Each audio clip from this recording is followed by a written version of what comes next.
तैयार हो जाइए आखिरी 1.5 घंटे के एक्शन के लिए। और बाजारों में निचले स्तरों से बेहतरीन रिकवरी आती दिख रही, कुछ अच्छी खबरें और कुछ बुरी खबरों की कमी, इन दोनों के चलते बाजार हुए हैं मजबूत। अब ये मजबूती आखिरी 1.5 घंटे में बरकरार रहेगी या नहीं, क्योंकि कल है बाजार बंद, छुट्टी है। तो उससे पहले क्या हो आपकी स्ट्रेटेजी, पोजीशन रखना कितना सेफ है, कितना कम करना है, किस तरफ ले जाना है, इन सारों पे बातचीत करेंगे फाइनल ट्रेड में। स्वागत है आप सबका। नमस्कार, मैं हूं अनिल सिंह और नमस्कार, मैं हूं दीपांशु भंडारी। हो जाइए एक्शन के लिए तैयार। अनिल जी, जबरदस्त रिकवरी आई है बाजार में, करनी है इस पर बातचीत। पर बताएं सर, इस समय की बड़ी बातें क्या है? बड़ी बातें यह है दीप की रिकवरी ही आज की सबसे बड़ी बात है। और निचले स्तरों से देखिए आप 350 अंक रिकवर होकर निफ्टी ट्रेड करता हुआ दिख रहा है। एक्चुअली 400 अंकों तक की रिकवरी हुई थी। 17,350 के आसपास लो बनाने के बाद में बाजार वहां से उछल कर ऊपर आते हुए दिखे। अब 16,000 दिन में एक बार तो बनता है, एक दो बार तो बनता है। जब क्या पता है जल्दी इसी चक्कर में 17,000 के पार हो जाए, वो भी जाएगा सर। देखो लोगों की गंदी आदतें जल्दी से नहीं छूटती, मेरी अच्छी वाली नहीं छूट रही मेरी 17,000 की अच्छी वाली ऊपर के लेवल की आदत है, ये जल्दी नहीं छूट रही। माफी चाहता हूँ। 16,700 के ऊपर है इस वक्त। देखते हैं आखिरी 1.5 घंटे में क्या कुछ होता है। बैंक निफ्टी वो ताकत नहीं दिखा रहा है, इनफैक्ट कमजोर है। ये कहना मानना सही होगा, कहना सही होगा। 36,000 के ऊपर ट्रेड करने की कोशिश कर रहा है, बस यही राहत की बात है बैंक निफ्टी के लिए। तो ये अब तक का रुझान है। मेटल में तेजी है, सबसे ज़्यादा तेज यही है। कच्चा तेल 100 के ऊपर है, इसलिए ऑयल एंड गैस शेयरों में खरीदारी है। आईटी शेयरों से थोड़ा सपोर्ट आता हुआ दिख रहा है। वहीं ऑटो कमजोर है, फार्मा, बैंक, एफएमसीजी जैसे डिफेंसिव काउंटर भी कमजोर होते हुए दिख रहे हैं। डाउ फ्यूचर्स नीचे हैं अब करीबन 450 पॉइंट। निचले स्तरों से थोड़े से रिकवर हुए हैं, 550 पौने 600 पॉइंट तक कमजोर थे, वहां से हल्की रिकवरी आई है। यूरोप 1 से 2% अभी भी कमजोर है। तो यूरोप में कोई मूड माहौल अच्छा है नहीं, अभी भी यूरोप खराब है। इनफैक्ट ये कहना होगा कि पूरे दुनिया भर के बाजारों में हम थोड़े ठीक हैं, कंपैरेटिवली बेहतर है, बुरे नहीं है ये कह सकते हैं। क्योंकि एशिया में भी ऐसी कोई तोड़फोड़ तेजी होती दिख रही हो, वैसा तो है नहीं। तो खाली हम अकेले ही ठीक कर रहे हैं काम। बिल्कुल, गिरे भी हम क्यों थे वो भी पता नहीं चल रहा था। बट हाँ, बढ़िया रिकवरी है सर बाजार में। और इनफैक्ट इसी पर आपसे बात करनी है सर, क्योंकि आज सुबह जो आपने स्ट्रैटेजी दी थी उसमें आपने लेवल्स इंपॉर्टेंट मेंशन करे थे। पहला लेवल गैप डाउन के पैनिक में जरूर टूटा था, बट उसके बाद मुझे याद है आपने कहा भी था कि कोई जरूरी नहीं है कि अब अगले लेवल तोड़े, इनफैक्ट यहीं से बाजार संभल सकते हैं। और बिल्कुल वैसे ही होते देखा 380-350 के करीब जब जहां से निफ्टी संभला है, बढ़िया रिकवरी आई है वहां से सर। बिल्कुल दीप, तो रिकवरी अच्छी है। इस रिकवरी में दो चीजें बहुत बढ़िया है जो अगर हमें अच्छा देखना है जी। कारण आप देना जैसे कि देखो आज उतनी बम गिरने की, लड़ने की, टैंक गिराने की, एयरक्राफ्ट गिराने की, ये सारी फालतू खबरें आई नहीं आई है ना। बिल्कुल, जो है छोटी मोटी ठीक है। वॉर की सिचुएशन में इतनी तो आएगी जी, करेक्ट जी, पहली चीज। दूसरी चीज, बेलारूस में बातचीत करने के लिए यूक्रेन और रशिया दोनों तैयार हो गए और आज होने की पूरी संभावना। बिल्कुल सर, ये दो बढ़िया अच्छी चीजें, ठीक है। No bad news, one good news, बढ़िया। तो नेट अच्छी खबर। अब आइए ये तो एक अच्छी खबरों पर रिएक्शन है। दूसरा, ये रिएक्शन इसलिए इंपॉर्टेंट है दीप, एक पहला जहां आप खुले, और इसलिए हम आज सुबह बात कर रहे थे कि शुरुआती 15-20 मिनट देख लीजिए कौन से हैं वो कमजोर ट्रेडर्स जिन्होंने शुक्रवार को तेजी की पोजीशन बनाई थी और इस गैप डाउन को नहीं संभाल पाएंगे। आज बाजार के ऊपर आने की सबसे बड़ी वजह की सीरीज की शुरुआत में जब बाजार हल्के हैं तो नीचे ज्यादा रहेंगे नहीं, शॉर्ट्स है नहीं, बिल्कुल है ना। और मंदी में और लॉन्ग पोजीशन भी काफी कम है, तो इसलिए आपके लिए ऊपर आना थोड़ा आसान है। तीसरी चीज जो आज के सेशन में अच्छी है, नो डाउट ग्लोबल मार्केट्स के मुकाबले में आज आप बेहतर प्रदर्शन कर रहे हैं, लेकिन एक सस्टेन्ड खरीदारी करने देखने को मिली है। आप देखिए ये वो जिगजैग वाला मूवमेंट नहीं है। आप धीमे धीमे मजबूती बना रहे हैं। और आखिरी बात जो आज के बाजार की सबसे बढ़िया है, और वो ये कि आपको और मेरे को कोई सिर्फ नहीं पता कि कल छुट्टी है बाजार में सबको पता है, करेक्ट। और सबको पता है परसों आएंगे तो कुछ भी हो सकता है जी, करेक्ट, डेफिनेटली। अच्छा हो जाए, बातचीत करें, ये वो लड़ लिया कर लिया, अब चलो समझौता करते हैं, बातचीत से हल निकालेंगे, सब यही चाहते हैं। दूसरा, नहीं आज संयुक्त राष्ट्र में कुछ ऐसा हो या अमेरिका और यूरोप कुछ मिलकर ऐसा डिसाइड करे कि नहीं हम भी लड़ेंगे, और फिर रशिया बोले हमने इसलिए तो आज ही के दिन तो न्यूक्लियर वेपन्स बनाए थे, इसी दिन के लिए बनाए थे, तो अब परसों हम लौटे तो ये भी हो सकता है अगर खराब होने हो। लेकिन इन दोनों में से क्या होगा, एनीबडीज गेस। करेक्ट सर, न मुझे पता है ना आपको, न किसी और को पता है, करेक्ट। लेकिन उसके बावजूद बाजार अगर अपनी समझ में मजबूती के साथ दिन के आखिरी 1 घंटे 1.5 घंटे में जा रहा है, तो कम से कम ये चीज तो दिखा रहा है ना कि छुट्टी होने के बावजूद हमारा कॉन्फिडेंस लेवल बुरा तो नहीं है जी। सो इन सब चीजों के देखते हुए ये बढ़िया है, लेकिन वही बात है, अनिश्चितताएं बरकरार है। ये मार्केट एक ही है कि जो जहां जब जितना हल्का हो सके, चाहे आपकी लॉन्ग पोजीशन हो चाहे शॉर्ट पोजीशन हो, क्योंकि वोलेटाइल मूव अभी भी रहेंगे। गैप से आप 300-400 पॉइंट ऊपर या नीचे परसों खुल सकते हैं, यह संभावना हमेशा रहेगी, चाहे आप 17,000 भी खुल जाए, चाहे आप 16,250 भी खुल जाए। सो वो रिस्क आपकी हमेशा रहेगी ही रहेगी। तो उस हिसाब से अपनी पोजीशनिंग कीजिए, आपका रिस्क मैनेजमेंट ही आपके हाथ में, बाकी और कुछ भी नहीं। वही बात है। हाँ, हमेशा ऐसी सिचुएशन में मैं आपको पूछूं डीप मार्केट क्या लगता है, आप मुझे बोले सर मार्केट क्या लगता है, किसको क्या लगता है? कुछ कोई लगने का मतलब ही नहीं ना। जो आपने किया वही। पूरे वीकेंड पे सबको 400 पॉइंट ऊपर दिखता था, 300 पॉइंट ऊपर दिखता था, ऐसे खुला कहाँ? 150 नीचे। करेक्ट, नीचे खुलने के बाद सबको खराब लगता था, अभी कहाँ है? ऊपर 350। सो ये सब चीजें चलेगी। तो अभी हमने फॉर टेम्परेरी हमने मार्केट को प्रेडिक्ट करना बंद किया है कि अभी हम कुछ नहीं, जैसा चल रहा है उसे देखो, एंजॉय करो। हेडलाइन ड्रिवन मार्केट है उसमें। बस एग्जैक्टली। ठीक है sir, market is trigger happy. Trigger happy. हाँ, बिल्कुल। आशा करेंगे कि अच्छे ट्रिगर्स पर अच्छा रिएक्शन ही आए।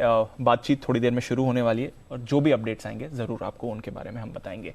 आइए तब तक जान लेते हैं वरुण और देवांशी के साथ कुछ अहम ट्रिगर्स और साथ ही खबरों वाले शेयर्स भी। देवांशी आपसे करते हैं शुरुआत। गुड आफ्टरनून, बताएं ट्रिगर्स। आफ्टरनून दीपांशु, आज नतीजे आने वाले हुताम आँखी इंडिया और वेदांत फैशन, इस पर फोकस रहेगा। और इसके साथ ही एक इम्पॉर्टेंट अपडेट LIC के IPO को लेके, क्योंकि पैन को लिंक करने की जो डेडलाइन है वो आज आखिरी दिन है जिस पर आप अपने जो पैन कार्ड है उसको लिंक कर सकते हैं अपनी पॉलिसी के साथ। और इसके साथ ही यूनाइटेड नेशंस जनरल असेंबली की आज बैठक होने वाली है रात 8:30 बजे। कल हमारे बाजार में छुट्टी है। और इसके साथ ही अगर ग्लोबल मार्केट्स की बात करें तो साउथ कोरिया का इंडिपेंडेंस डे है और साथ ही USA में कुछ इंपॉर्टेंट डेटा आने वाले हैं, US के मैन्युफैक्चरिंग PMI डेटा, तो इस पर नजर रखनी होगी।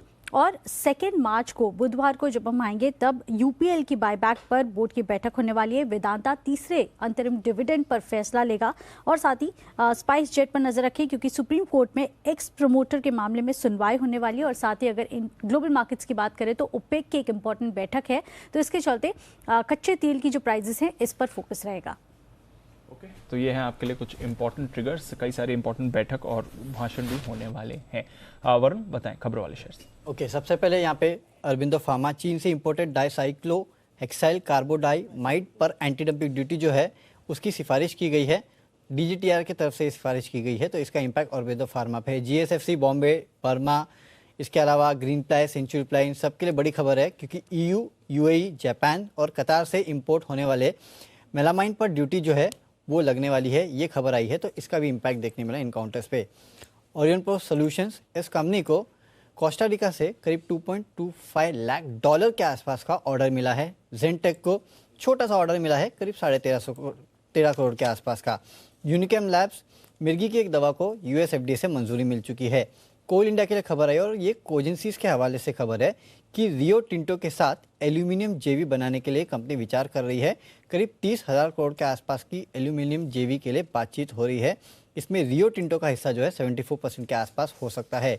EID पैरी आज बोर्ड की बैठक थी, ₹5.5 प्रति शेयर के अंतरिम डिविडेंड का ऐलान हुआ है। एविएशन कंपनीज के लिए काफ़ी सारी खबरें हैं, इसमें सबसे पहले इंटरग्लोब एविएशन, यहाँ पे एविएशन मिनिस्ट्री की तरफ से बयान आया है कि ATF पर वैट घटाने के लिए राज्य जो है वो बातचीत कर रहे हैं। स्पाइस जेट के लिए खबर आई कि यूक्रेन के लिए स्पेशल फ्लाइट जो है वो ये कंपनी अब चलाएगी। जाहिर सी बात है भारत सरकार से इस कंपनी को आदेश मिला होगा। और आखिरी खबर है कि अंतर्राष्ट्रीय फ्लाइट्स जो है वो अगले आदेश तक अभी भी रोकी जाएंगी, तो शुरू नहीं होने वाली है। DGCA ने ये आदेश जारी किया है।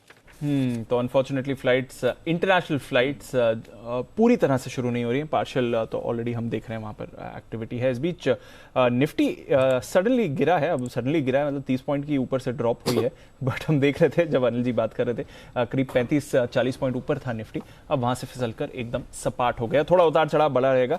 और कुछ खबर भी आ रही है जो हम बात कर रहे थे पीस टॉक्स के लिए, खबर अब आ रही है कि यूक्रेन की डेलीगेशन बेलारूस यूक्रेन बॉर्डर पर पहुंच चुकी है बातचीत के लिए। और यहाँ पर हम देख रहे हैं कि यूक्रेन के जो डिफेंस मिनिस्टर हैं वो भी बातचीत में हिस्सा लेंगे। तो ये बड़ी खबर है कि यूक्रेन के डिफेंस मिनिस्टर भी इस समय बातचीत के लिए वहां पर पहुंच चुके हैं। तो चलिए, ये पूरा अपडेट आ रहा है और इस पर हमारी नजर बनी हुई है। आइए, तब तक का हमारे सारे एक्सपर्ट्स भी जुड़ गए हैं और जानते हैं कौन से स्टॉक्स हैं उनके रेडार पर, कौन से स्टॉक्स हैं जहां पर आपको रखनी चाहिए नजर और एक्शन भी बाजार में जहां बढ़िया बन रहा है। पीवीआर बंसल जी की पिक थी ये, और उन्होंने कहा भी था कि बढ़िया एक्शन इसमें आ सकता है। बंसल जी, सुबह से एक्टिविटी दिखा रहा है, अनलॉक स्टॉक्स में भी एक्शन बन रहा है। पीवीआर डेज हाई पर सर, कोई फ्रेश व्यू? दीपांशु, काफी बढ़िया टेक्निकल स्ट्रक्चर है। इनफैक्ट गिरते बाजार के अंदर इसने दोबारा से एक पॉजिटिव क्रॉसओवर दिया है और अब 1610, 1615 नीचे में एक अच्छा सपोर्ट है। तो इन स्तरों पर भी 1611 के स्टॉप लॉस के साथ खरीदारी की राय है 1650 के टारगेट के लिए। तो ये है आपके लिए पीवीआर, जहां पर आपको रखनी है नजर। बढ़िया एक्शन इस पर भी हो रहा है। हिंडाल्को 7.5% ऊपर हिंडाल्को है। जिस तरह से एल्यूमिनियम प्राइसेस ऊपर गए हैं, रशिया पर फ्रेश सैंक्शंस लगने की वजह से इसी काउंटर में आप बढ़िया तेजी देख रहे हैं। कुणाल जी से एक राय ली जाए हिंडाल्को के चार्ट पर। कुणाल जी, आज ही 7.5% उछलकर अब 575 पर आ गया हिंडाल्को। देखिए, बहुत बड़ा ब्रेकआउट होता हुआ नजर आ रहा है दीपांशु। चार्ट बहुत मजबूत है और ये जो ब्रेकआउट हुआ है इसमें एक बहुत क्रिटिकल रेजिस्टेंस थी 550 की, जो कि पार होते हुए दिख रही है और स्टॉक अब 572 के लेवल्स पर ट्रेड कर रहा है। तो 550 के ऊपर एक फ्रेश ब्रेकआउट चार्ट पर आता हुआ दिख रहा है।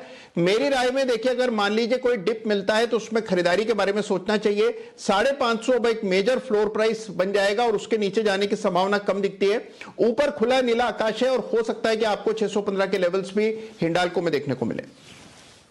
तो ये है आपके लिए इस वक्त हिंडाल्को पर राय आती हुई। दिन के हाईएस्ट पॉइंट पर ट्रेड करता हुआ गजब का एक्शन होता हुआ दिख रहा है भाई हिंडाल्को में। आइए, क्लोजिंग शो का पहला बिगुल है सचिन जी के नाम।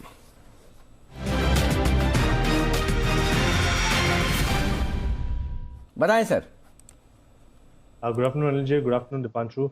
अनिल जी, यहाँ पर बिकवाली करनी है HCL टेक इस पर्टिकुलर काउंटर में। इसे हमने फ्राइडे के सेशन में पिक ऑफ द सीरीज में भी कवर किया था। स्ट्रैटेजी वही थी कि एक बाउंस बैक जैसे ही आ जाता है, आइडियल लेवल होगा अराउंड 1150 के नज़दीक, जब स्टॉक अराउंड 1095 के आसपास प्लेस्ड है। तो ये अच्छा बाउंस बैक ऑलरेडी स्टॉक ने एग्जिबिट किया है। वहाँ से वापस एक लो टॉप लो बॉटम सीक्वेंस बनने की गुंजाइश है। तो लगभग 1136 के स्टॉप लॉस के साथ आपको ये फ्रेश पोजीशन बनानी चाहिए on the short side. Immediate basis पे एक्सपेक्टेशन है कि 1105 के आसपास के स्विंग्स बन सकते हैं एंड पोजिशनली 1085 के लिए ये पर्टिकुलर पोजीशन होल्ड की जा सकती है अगले कुछ दिनों के लिए। तो बिकवाली करनी है HCL टेक के फ्यूचर्स में। ओके, HCL टेक है वो स्टॉक्स जहां पर बिकवाली करने की राय आपके लिए आती हुई दिख रही है इस वक्त। चलो, तो बेचने का कॉल सबसे पहले आता हुआ दिख रहा है, ये है आपके लिए। ठीक है, परफेक्ट। हरे लाल निशान के बीच में झूल रहा है मार्केट, झूल रहा है इस समय। मैं वही सोचा डेटा बनाने की कोशिश कर बनाऊँ ना बनाऊँ। मैं सोचूँ, पता चला कि 100 पॉइंट की स्विंग ऐसे होती है कि मतलब मिनटों में। बट आइए, कुछ बढ़िया खबरें हैं। दीप, जरा बताइए, रूस और यूक्रेन की अच्छी खबरें आ रही है। सो वही सर जो हम बात कर रहे थे, थोड़ी देर में बातचीत शुरू होने वाली है। यूक्रेन बेलारूस के बॉर्डर के करीब एक शहर है जहां पर होने वाली है। बेलारूस इन टॉक्स को होस्ट कर रहा है और यूक्रेन का जो डेलीगेशन, रशियन डेलीगेशन तो हम जानते हैं ऑलरेडी वहां पर पहुंचा हुआ है, यूक्रेन का डेलीगेशन भी अब वहां पर पहुंच चुका है। और इसमें बड़ी बात यही है कि यूक्रेन के जो डिफेंस मिनिस्टर हैं वो इस डेलीगेशन में शामिल हैं। तो सीनियर मोस्ट मेंबर यूक्रेन को जो रिप्रेजेंट कर रहे हैं वो उनके डिफेंस मिनिस्टर ही हैं। ऐसी स्थिति में ऑफ कोर्स उनका एक अहम रोल रहेगा। साथ ही डेप्यूटी फॉरेन मिनिस्टर जो यूक्रेन की हैं वो भी इस बातचीत में शामिल है। तो डेप्यूटी फॉरेन मिनिस्टर और साथ ही डिफेंस मिनिस्टर, ये दोनों, बाकी और भी जो ब्यूरोक्रेट्स होंगे वो तो हैं ही, ये यूक्रेन को रिप्रेजेंट कर रहे हैं। तो आशा करते हैं सर कि कुछ तो अच्छा यहाँ से निकल कर आए। बातचीत करीब 2:30 बजे के आसपास शुरू होने का अनुमान हम लगा रहे हैं। तो देखते हैं सर क्या निकल कर आता है यहाँ पर। इस बीच ट्रेडिंग कॉल्स भरपूर आ रही हैं एक्सपर्ट्स की तरफ से। आइए सुमित जी के पास चलते हैं, सुमित के सुपर हिट के लिए।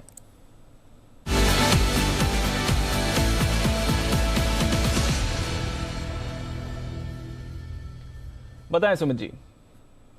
दीपांशु, सेल कॉल ही रडार पे आया है। स्टॉक का भाव चल रहा है 521 रुपया। स्टॉक का नाम है HDFC लाइफ। HDFC लाइफ में कंटिन्यूसली दबाव ही देखने को मिला है। बीच में थोड़ा सा पुल बैक आया था बट सस्टेन नहीं किया और वापस से गिरावट देखने को मिल गया है और अभी डेज लो के पास ट्रेड कर रहा है। स्टॉक के अंदर यहां से गिरावट और बढ़नी चाहिए और नीचे के अंदर 510 रुपए से लेके 500 रुपए तक के लेवल एचडीएफसी लाइफ के अंदर इमीडिएटली शॉर्ट टर्म में ट्रेडिंग के लिहाज से देखने को मिलने चाहिए। स्टॉक के अंदर यहाँ पे सीएमबी पे सेल करें, ऊपर के अंदर स्टॉप लॉस लगाएं 531 रुपए का, नीचे में टारगेट बनेगा 510 रुपए से लेके 505 रुपए तक का। ऑप्शंस के जरिए भी इसके अंदर ट्रेड लिया जा सकता है। एचडीएफसी लाइफ का 520 वाला पुट यहाँ पे सीएमपी पे खरीदारी करें जो कि अभी करीब करीब चल रहे हैं 19 रुपए 20 रुपए के पास। नीचे में 15 रुपए का स्टॉप लॉस लगाएं, ऊपर में 25 रुपए से लेके 28 रुपए तक के टारगेट 520 के पुट के अंदर देखने को मिल सकते हैं और स्पॉट लेवल के हिसाब से 510 से 500 रुपए तक के टारगेट 1 से 2 दिनों के अंदर देखने को मिलने चाहिए। ओके, तो ये है आपके लिए एचडीएफसी लाइफ का पुट खरीदने की राय, यानी कि बिकवाली के। सुमित जी, ये मैंने एक चीज नोटिस की, जब भी आपको बेचने की शुरुआत करनी होती है पहले एचडीएफसी वाले स्टॉक से क्यों करते? कोई खास बात, प्रेम है आपका? नहीं अनिल जी, ऐसा कोई नहीं, कुछ तो होगा।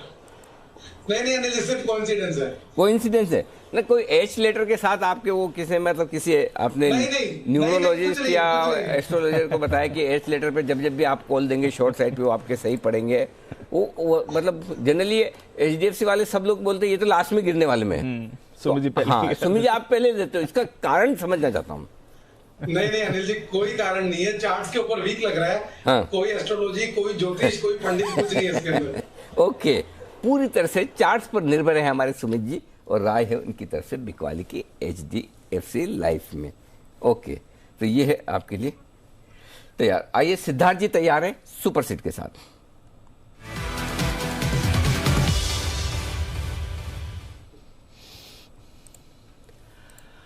सिद्धार्थ जी नमस्कारम, बताएं सर क्या करना है? नमस्कार अनिल जी, नमस्कार दीपांशु और सभी को। अनिल जी, एक छोटा सा 10 सेकंड का अपडेट दूंगा कि पिछले बुधवार को जब मार्केट बहुत लाल था तब शॉक अब्जॉर्बर का जो बास्केट लेके आया था उसमें हिंडाल्को 510-15 रुपए के आसपास था। तब हिंडाल्को वो शॉक अब्जॉर्बर में पार्ट ऑफ द पोर्टफोलियो था, बास्केट था, जो आज हमारे टारगेट के बहुत करीब आ गया है। 578 578 का टारगेट था, उसके एकदम करीब ही आ चुका है। अरे वाह, बधाइयां हिंडाल्को। मेरे को तो बहुत टेंशन हो रहा है हिंडाल्को बढ़ रहा है इस चक्कर में। क्यों सर? अरे वो चोपड़ा जी को कमिट कर दिया ना मिलाने के लिए। हाँ, कि 600 रुपए होने के बाद, उस समय तो भाव 350-400 ही था जी। और हमने तो जोश में बोल दिया कि 600 रुपए हो जाएगा तो आपकी कुमार बाबू से मीटिंग करवाएंगे।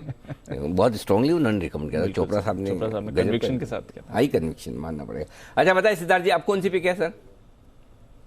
अनिल जी, दिग्गज का दिग्गज है रिलायंस इंडस्ट्रीज। रिलायंस इंडस्ट्रीज में पोजिशनल तौर पे आपको खरीदारी करनी चाहिए। हमारा एक टेक्नो फंडा पिक है जो हम पोजिशनल तौर पे निकालते हैं। रिलायंस इंडस्ट्रीज पे खरीदारी की राय है।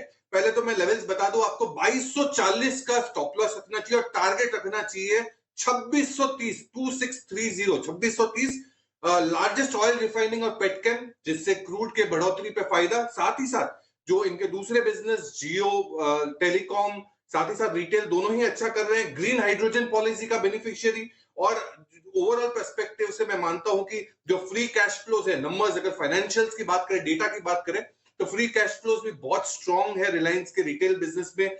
कर्ज की जो योजना है वो भी स्टेडी है और रिड्यूसिंग बैलेंस पे ही है। तो ओवरऑल पर्सपेक्टिव से रिलायंस पे खरीदारी की राय है। टेक्नो फंडा कॉल 2630 के टारगेट के लिए रिलायंस को जरूर खरीदे। ओके, तो 2630 के टारगेट के लिए रिलायंस में करें खरीदारी। ये है राय आपके लिए सिद्धार्थ जी की तरफ से आती हुई दिख रही है। सिद्धार्थ जी, एक कैलकुलेशन और करनी पड़ेगी। जब आप इतने बड़े बड़े टारगेट दे रहे हो 2630 के, ठीक है, यानी कि यहां से 300 रुपए ऊपर, करेक्ट? 300 रुपए का मतलब हो गया आपका करीबन 10 और 13% ऊपर। निफ्टी कितना हो जाएगा जब रिलायंस 2630 होगा? तो निफ्टी हो सकता है हमारे जो हाई थे उसके करीब आ जाए 18,600। जी बिल्कुल, 18,000 के करीब तो 3 महीने में आना ही चाहिए और मैं मानता हूं कि रिलायंस ही लीड करेगा। ओके, तो 13% रिलायंस और 13% निफ्टी गिनो। 13% का मतलब हो गया 1600, 1600 और 500, 2100 पॉइंट। 2100 पॉइंट का मतलब 16,700 से 2100 गिन लो, हो गया 18,600-700 के आसपास हाई। आपके मुंह में घी शक्कर का मिक्सचर 18,600 दिखते ही बधाई आपको एडवांस में। तो चलिए, अगर रिलायंस 2630 हो जाए तो निफ्टी लाइफ टाइम हाई के पास पहुंचने की संभावनाएं पूरी बनती है। कैलकुलेशन तो करना पड़ेगा ना इसे।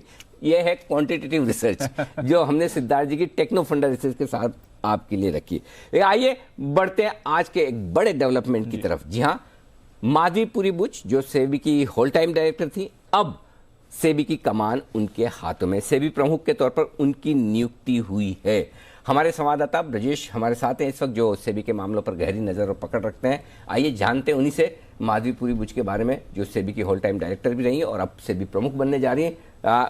बताइए एक बार पूरा माधवी जी का बैकग्राउंड, अब तक उन्होंने क्या क्या किया है और सेबी की कमान चूंकि अब उनके हाथों में है।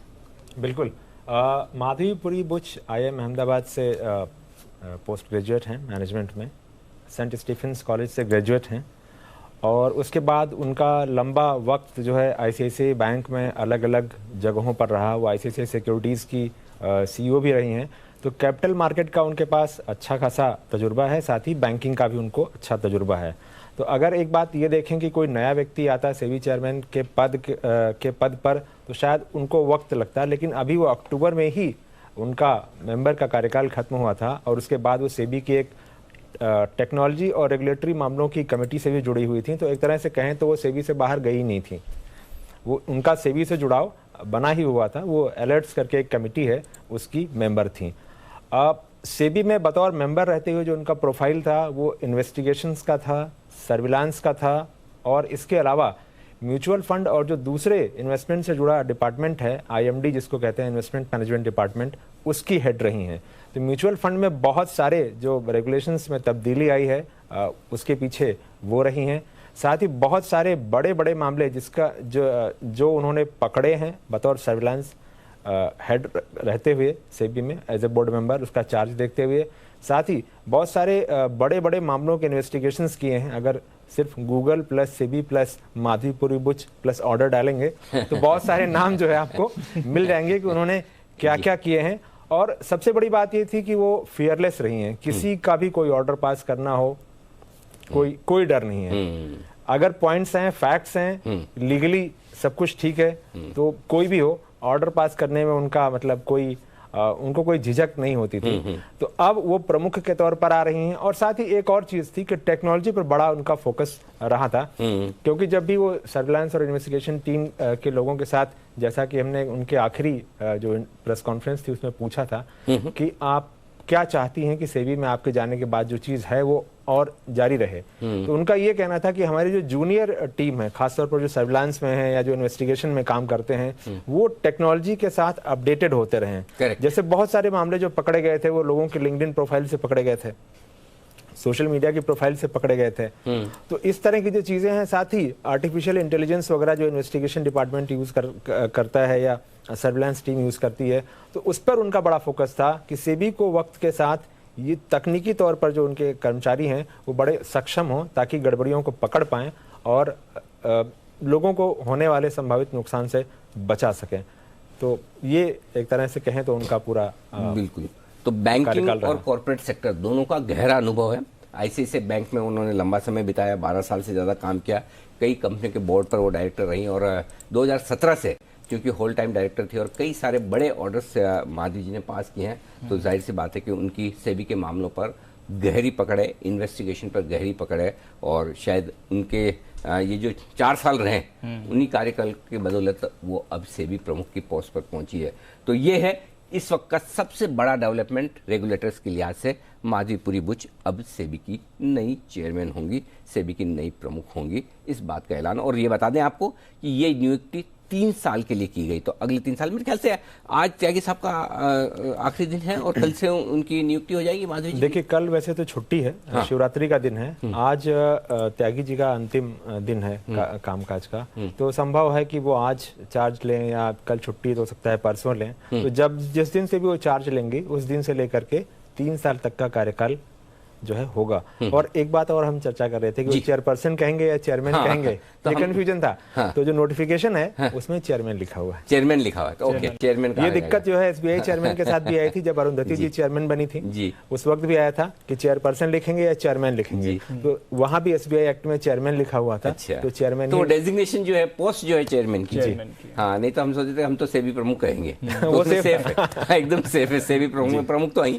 तो सेबी चीफ, सेबी प्रमुख जो भी है, बट हाँ डेजिग्नेशन चेयरमैन का रहेगा, ये ध्यान में रखें। तो माधवीपुरी बुच इस पोस्ट पर अब अगले 3 साल के लिए नियुक्त हुई है और सेबी चेयरमैन के तौर पर अपना कार्यकाल करेंगी, अपनी सेवाएं देंगी देश के कैपिटल मार्केट के सबसे बड़े रेगुलेटर के तौर पर। ये बड़ा डेवलपमेंट आज आपके लिए।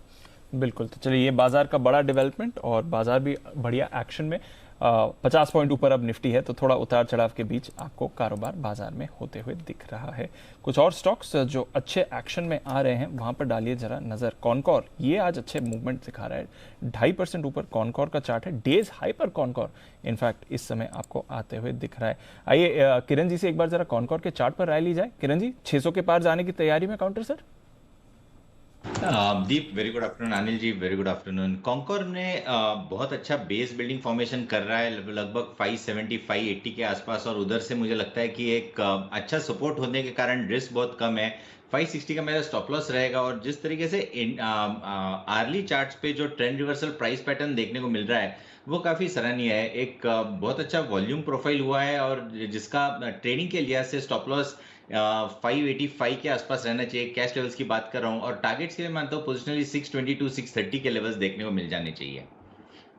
ओके, तो ये है आपके लिए इस समय कॉनकॉर पर राय। नजर रखते हैं, एक्शन में आ रहा है स्टॉक, इनफैक्ट कई सारे और स्टॉक्स भी एक्शन में है। इस बीच कुछ लाइव विजुअल्स नहीं, थोड़ी देर पहले आए थे ये विजुअल्स, बट दिखा दें आपको। ये है यूक्रेन की डेलीगेशन जो इस समय बेलारूस पहुंच चुकी है। यूक्रेन के डिफेंस मिनिस्टर हैं, वो इस डेलीगेशन को लीड कर रहे हैं, साथ ही उनकी डेप्यूटी फॉरेन मिनिस्टर है वो भी लीड कर रही है, और जो रूलिंग पार्टी, जिस पार्टी के प्रेसिडेंट जेलेंस्की हैं, रूलिंग पार्टी के चीफ भी जो लीडर हैं इस रूलिंग पार्टी के, डेविड अराखाम्यान उनका नाम है, वो भी इस डेलीगेशन को लीड कर रहे हैं। तो काफी सारे सीनियर यूक्रेन सरकार के मेंबर्स हैं जो इस समय बातचीत के लिए पहुंचे हैं। तो दिखा रहा है कि शायद सीरियस लेवल पर यह बातचीत होने वाली है। पहले खबरें थी कि थोड़ी रिलक्टेंस है यूक्रेन के पार्ट पर बेलारूस में मिलने के लिए, बट अब बेलारूस में वो मिल भी रहे हैं और काफ़ी सारे senior member of Ukrainian government इस बातचीत के लिए गए भी हैं। तो आशा करते हैं कुछ यहाँ से निकल कर आए पॉजिटिव। बड़ा डेवलपमेंट है दीप, और पूरी फोर्स के साथ जा रहे हैं, एक्सेप्ट उनके प्रधानमंत्री या प्रेसिडेंट है, दोनों है, but president is the main. हाँ, प्रेसिडेंट छोड़कर बाकी सारी टॉप टीम जा रही है। बिल्कुल, खाली एक ही जगह गुंजाइश रखी कि कभी नेक्स्ट नेगोशिएशन करना हो तो पूछ के बताऊंगा टाइप। हाँ, होता है ना कई बार बॉस आखिर में नहीं जाते, क्योंकि कभी कोई डिसीजन ऑन द स्पॉट नहीं लेना, नहीं तो वो किसको बोले कि मैं पूछ के बताऊंगा, नहीं कह सकते ना कि नेटो को पूछूंगा, EU को पूछूंगा या अमेरिका को पूछूंगा। तो इसलिए शायद वो एक स्टेप हमेशा रखी जाती है कूटनीतिक बातों में। तो लेकिन यूक्रेन का जो प्रतिनिधिमंडल जा रहा है वो टॉप क्लास है एकदम, जो डिसीजन लेने के लिए एक तरह से काफी हद तक एम्पावर्ड आप जिसे कह सकते हैं। तो ये एक अच्छा संकेत है सही दिशा में, जहां बातचीत के लिए बढ़ती हुई दिख रही। तो बेलारूस जो एक न्यूट्रल तो नहीं कह सकते, अब नहीं कह सकते, थोड़ा रशिया के फेवर का तो है, लेकिन शायद यूक्रेन के पास ज्यादा चॉइस है नहीं कि वो कहाँ मीटिंग करे, किसके साथ करे। तो बेलारूस में जाकर वो कह भी सकते हैं कि पुराने किसी HOF के बिछड़े हुए भाई हैं सारे के सारे, ये वैसे तो वो है ना। सो अल्टीमेटली तो अलग तो सोवियत से ही हुए हैं सारे के सारे। तो चलिए, अच्छी बात है, बातचीत के लिए आगे बढ़ते हुए दिख रहे हैं यूक्रेन और रूस। बेलारूस की सीमा पर पहुंच चुका है यूक्रेन का डेलीगेशन, बातचीत शुरू होगी। एक और चीज बता दूं, बहुत ज्यादा अति उत्साहित होने की भी जरूरत नहीं बातचीत को लेकर। कोई ऐसे ही पहली बातचीत में डिसीजन आ जाएगा, अगर इतना ही आसान काम होता तो लड़ाई झगड़े ही नहीं होते, युद्ध नहीं होता। सो ओवर ऑप्टिमिस्टिक नहीं होना चाहिए, लेकिन अच्छी बात है कि सही दिशा में सही कदम है, डायरेक्शन सही है, बातचीत करने का कदम सही है, बातचीत कर रहे हैं। सो उम्मीद रख सकते हैं कि चलिए शुरुआत हुई है, कुछ न कुछ आगे चलते हुए अच्छा होगा। लेकिन एक ही बार में बात होकर युद्ध खत्म हो जाएगा, ये गलतफहमी न हमें है, न उन्हें है, न आप सबको होनी चाहिए। क्लियर है? आइए बढ़ते आगे। किरण जी के लिए एक स्पेशल बिगुल, किरण का कमाल।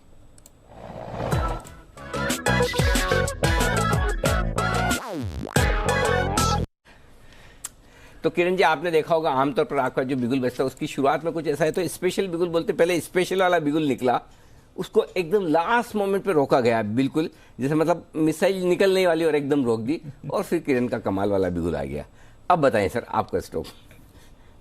अनिल जी सही दिशा में ये बिगुल बजा है, बहुत ही बढ़िया ब्रेकआउट है जी। और ब्रेकआउट है ट्रेंड में 1 महीने का कंसोलिडेशन मिला था और उस कंसोलिडेशन का बहुत बड़ा ब्रेकआउट मिला है। अभी जो 1 महीने का कंसोलिडेशन का ब्रेकआउट मिलने के बाद जो बड़ा रेजिस्टेंस जो आता है वो सीधा 1200 में आता है, तो 1105-6 के आसपास कैश लेवल्स के ट्रेड कर रहे हैं।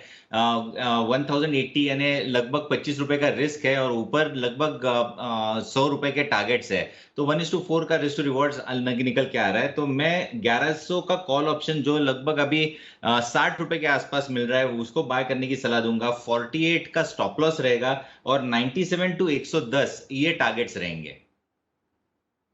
ट्रेंड जहां पर आप कॉल ऑप्शन के जरिए ट्रेड कर सकते हैं। और थोड़ी देर पहले हिमांशु जी जो फिलहाल वैसे शो में नहीं है बट उन्होंने हमें अपनी ट्रेडिंग कॉल भेजी थी, उन्हें भी ट्रेंड पसंद आ रहा है। एक स्पेशल पिक के तौर पर हिमांशु जी की भी रिकमेंडेशन है, तो नजर रखिए, भरोसा है ट्रेंड पर इस समय हमारे एक्सपर्ट्स को। आइए देखते हैं राकेश जी कुणाल जी को क्या है पसंद। बिगुल उनके लिए chart corner.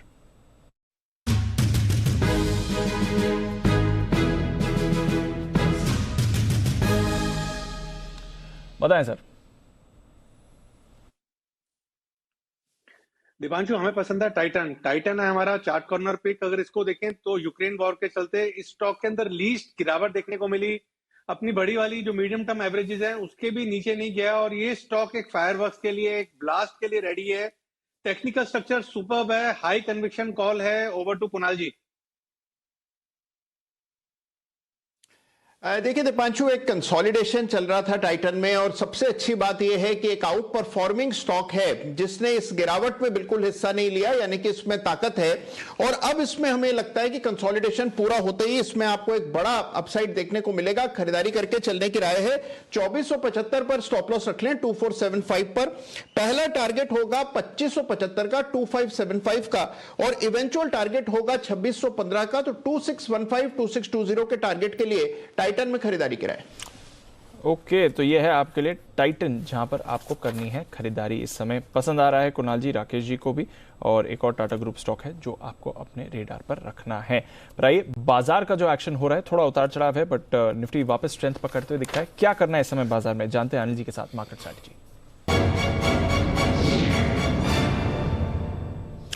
Sir, global markets थोड़े इस समय अनडिसाइडेड हैं। हालांकि जब ये बात चली रही थी कि शांति प्रस्ताव पर बात करने के दोनों देश तैयार हैं। थोड़ा डाउ फ्यूचर्स में रिकवरी हमने देखी थी, बट अभी भी 450 पॉइंट्स नीचे हैं।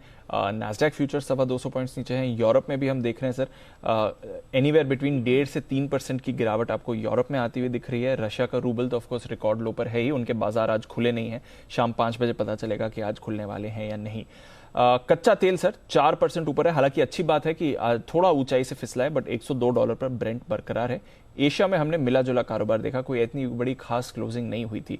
तो थोड़े कॉशियस हैं, टेंटेटिव हैं ग्लोबल मार्केट्स। हमारे बाजार ठीक दिख रहे हैं। क्या करना है सर? कुछ नहीं, अवॉइड, मतलब जो है वो संभालो। ट्रेडर के तौर पर नया कुछ करना नहीं, इन्वेस्टर्स के तौर पर सीधी बात है, पैनिक में लेना है। अगर मिला तो ठीक, नहीं तो जो मिला था वो मिला था। करेक्ट। देखो, दो ही तरीके से आप खरीद सकते हो, या तो पैनिक होने पर या फिर सिचुएशन ठीक हो जाने पर।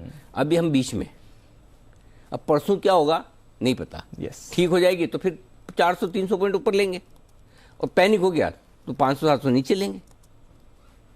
बीच का कोई मतलब ही नहीं ना। करेक्ट। सो या तो क्लियर कट संकेत आ जाएगी, अब और जितना हुआ उतने हुआ, इससे ज्यादा आगे नहीं बढ़ेंगे। क्योंकि न्यूक्लियर नहीं होगा, ये नहीं होगा, तो फिर हमें ठीक है भाई 200-500 पॉइंट ऊपर भी ले लो तो कोई टेंशन नहीं कि चलो आप सेफ्टी में ले रहे हो। बिल्कुल। और अगर आपको लेना है या तो फिर कि भाई कब हो ही जाए और उसके बाद बहुत जोर से गिरे, तो फिर आप पैनिक में खरीदो। तो अभी तो दोनों ही वाली सिचुएशन नहीं है, तो दोनों सिचुएशन है तो नोटा है फिर। ठीक है, ये तो हो गया इन्वेस्टर्स के लिए। ट्रेडर्स के लिए तो भाई जो भी करना आप दिन में कर आके निकल जाओ। निकल जाओ, है ना।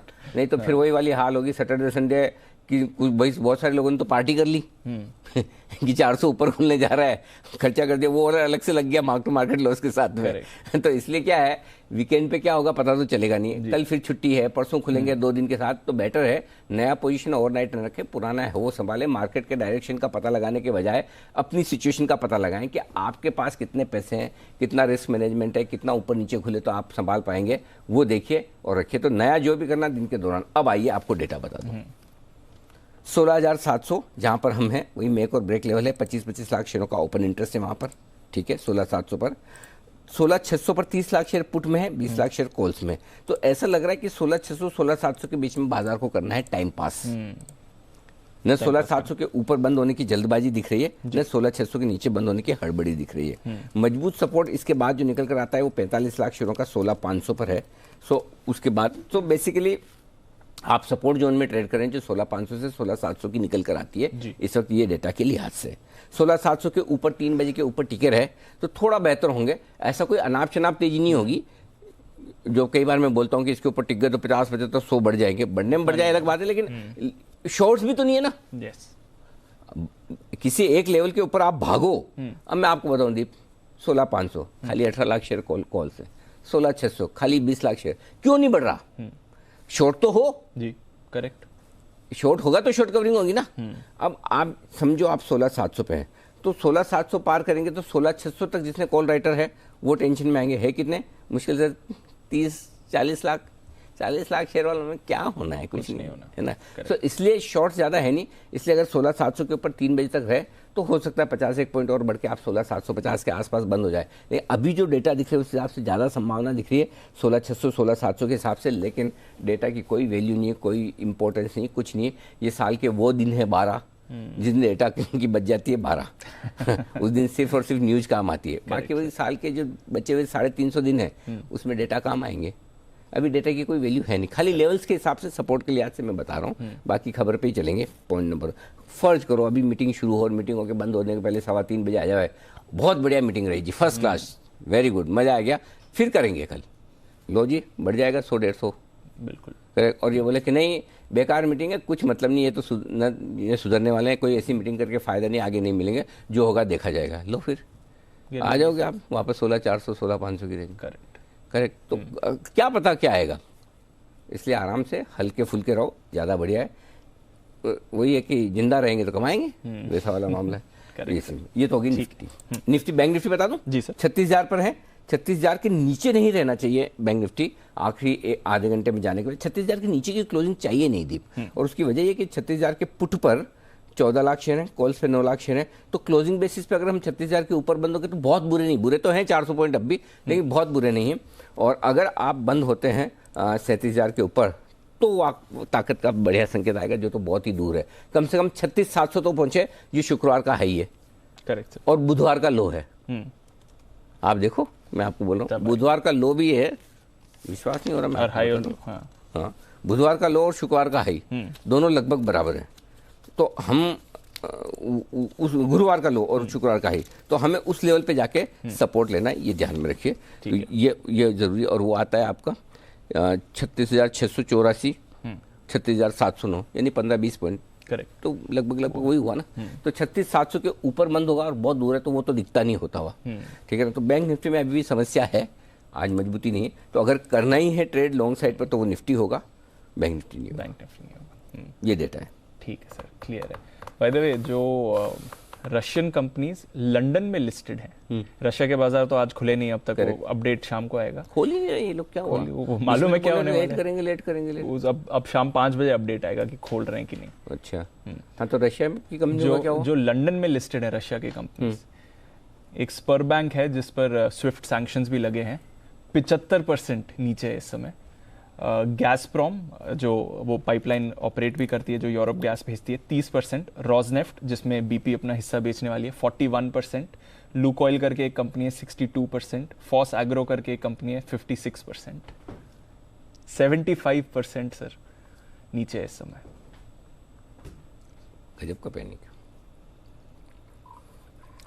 ये दीप सिर्फ आपको अगर लग रहा हो कि आपकी जिंदगी में बहुत दुख वही दर्द मैं है, बोल रहा हूँ, आपके 5% के सामने उनका देख लीजिए। लेकिन ठीक है, उनके तो अपने देश की समस्या भी है ना। बिल्कुल सर। हम तो दुनिया के दुख में दुबले हो रहे हैं, उनका तो खुद के अपने दुख है। सोचिए, और किसी फंड के पास एक दो ऐसे कंपनी होंगे तो उनका तो बुरा हाल हो जाएगा। जबरदस्त गिरावट है वहां पर सर। पर आइए, एक फैक्टर, हमारे बाजार में तो एक्शन चल ही रहा है। महीने की शुरुआत है, कल 1 तारीख है और उसका मतलब है कि ऑटो बिक्री के आंकड़े आएंगे। कैसे रहे फरवरी महीने के ऑटो बिक्री के आंकड़े, आइए जानते हैं आशीष चतुर्वेदी के साथ। आशीष, बताइए किस तरह की रही इस बार बिक्री? दीपांशु, ठीक ठाक बिक्री अक्रॉस अगर मैं देख रहा हूँ, पीवी में हो, टू व्हीलर्स में हो, ट्रैक्टर की बिक्री हो, कहीं ज़्यादा बढ़त नहीं है तो कहीं ज़्यादा गिरावट भी आपको नजर नहीं आएगी। साल दर साल नहीं, इससे महीने दर महीने जो है हमने कंपेयर करके देखा है।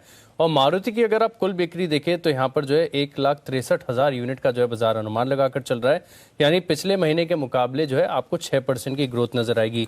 वहीं M&M में अगर आप देखें तो इनके जो यूटिलिटी व्हीकल सेगमेंट है, इसमें जो है 2.5% की जो है ग्रोथ है महीने दर महीने। और ट्रैक्टर बिक्री में अगर आप देखें तो मामूली 1% की गिरावट आपको देखने को मिलेगी।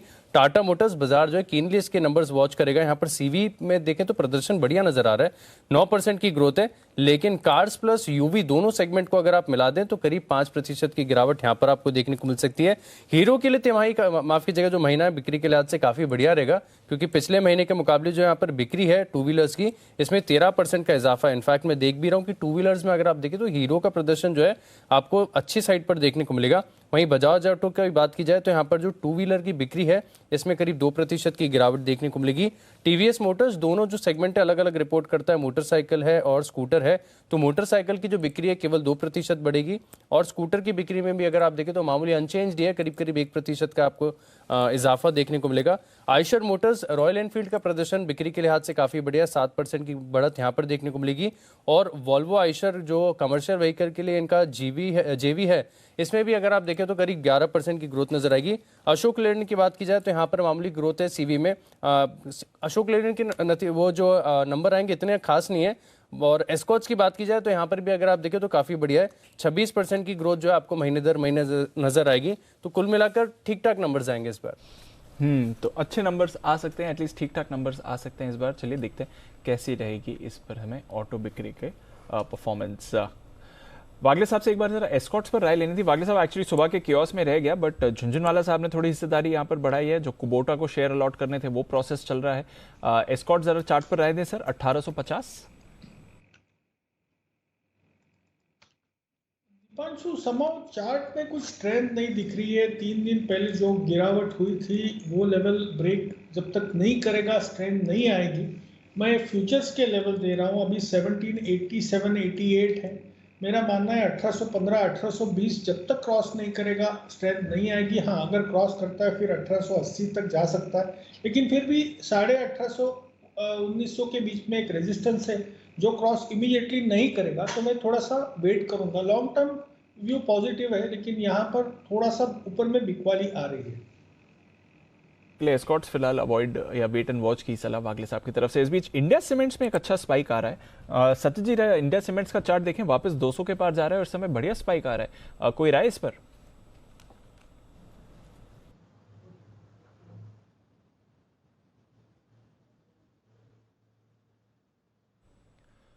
दीपांशु, इंडिया सीमेंट 200-201 के आसपास फिलहाल अच्छी तरह स्विंग हो रहा है। इनफैक्ट इसने पिछले 2 दिनों में अपने 200-डे एक्सपोनेंशियल मूविंग एवरेज को काफ़ी अच्छी तरह डिफेंड किया है। तो मुझे लग रहा है कहीं जाकर थोड़ी सी एक होप बन सकती है कि एक अच्छी रिकवरी इस पर्टिकुलर स्टॉक में नज़र आए।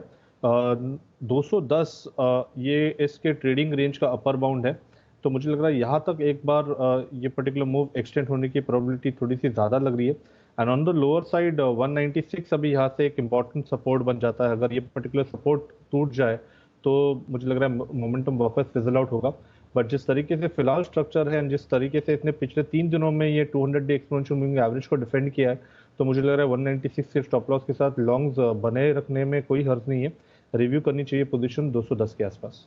ओके, तो 210 के आसपास रिव्यू करें पोजीशंस, ये आपके लिए राय है। इंडिया सीमेंट्स बढ़िया एक्शन में आ रहा है। एक और एक्शन में आ रहा है स्टॉक, और वो है सेल, जो कि सुमित जी को पसंद है। आज सुबह जय भी इसके बारे में बात कर रहे थे, ऑप्शंस के जरिए खरीदारी की भी राय दी थी। सुमित जी, सेल क्या करना है अब? जो सारे के सारे मेटल सेक्टर के अंदर एक अच्छा मोमेंटम बना हुआ है। सेल के अंदर भी लोअर लेवल से पिछले 2 दिनों में 10 से 15% का मूव हमें देखने को मिला है। 100 का लेवल जैसे ही क्रॉस होगा तो उसके बाद मोमेंटम और बढ़ेगा और फिर और ऊपर का मूव देखने को मिलेगा। एग्जिस्टिंग पोजीशंस होल्ड रख के चले, डिप आता है तो फिर से खरीदारी करें। तो ये है आपके लिए सेल, इस पर अगर डिप आए तो फिर से करें खरीदारी। सिद्धार्थ जी भी कुछ राय देना चाह रहे थे। सिद्धार्थ जी, सारे मेटल स्टॉक्स फोकस में, आपका हिंडाल्को, टाटा स्टील दोनों अच्छा कर रहे हैं सर, क्या करना है इस समय? बिल्कुल दीपांशु, आपने सेल के बारे में पूछा, वहीं से क्लिक हो गया कि मेटल्स में टाटा स्टील हमारी टॉप पिक है और उसके साथ साथ और एक स्टॉक है जो है जेएसडब्ल्यू स्टील। ये मुझे बहुत बेहतरीन लग रहा है जेएसडब्ल्यू स्टील, क्योंकि जो तीसरी तिमाही है, तीसरी तिमाही में 4000 करोड़ का इन्होंने एक्सपेंशन प्लान किया। विजयनगर का जो प्लांट है, इसमें जो एक्सपेंशन प्लान किया है वो अच्छा प्रोग्रेस चल रहा है, जो ये साल के अंत में, फाइनेंशियल ईयर के अंत में खत्म हो जाएगा। तो जेएसडब्ल्यू स्टील मुझे लगता है बहुत बेहतरीन हो सकता है यहां से। और जो ये साल के अंत में ये लोग प्रोडक्शन करने की बात कर रहे हैं वो 17.5 मिलियन टन की बात कर रहे हैं। तो जेएसडब्ल्यू स्टील पे खरीदारी की राय होगी। शॉर्ट टर्म में देखें तो आपको अगर कुछ नहीं तो 650 तक जेएसडब्ल्यू स्टील मिल सकता है, और अगर थोड़ा सा लंबा समय रखे तो 757 का टारगेट होना चाहिए जेएसडब्ल्यू स्टील पे। ओके, तो यह है आपके लिए जेएसडब्ल्यू स्टील, जो अब पसंद आ रहा है सिद्धार्थ जी को भी। JSW, JSPL, SAIL, Tata Steel, ये सारे मेटल काउंटर्स आपको बढ़िया एक्शन में बनते हुए दिख रहे हैं। इनफैक्ट बड़ी तेजी इन पर आती हुई दिख रही है। पर आज बायोकॉन में भारी गिरावट है। इनफैक्ट सुबह हम बात भी कर रहे थे, डील तो इनके लिए आई थी बायोसिमिलर स्पेस के लिए, जो कि पॉजिटिव है, बट डील वैल्यूएशन को लेकर बाजार में थोड़ी चिंता बनी हुई है। तो नजर रखिए बायोकॉन पर। थोड़ी देर में देवांशी भी हमारे साथ जुड़ेंगी और बताएंगी क्यों बायोकॉन का शेयर प्रेशर में आ रहा है। आइए तब तक किरण जी के पास चलते हैं और जानते हैं किरण का कमाल।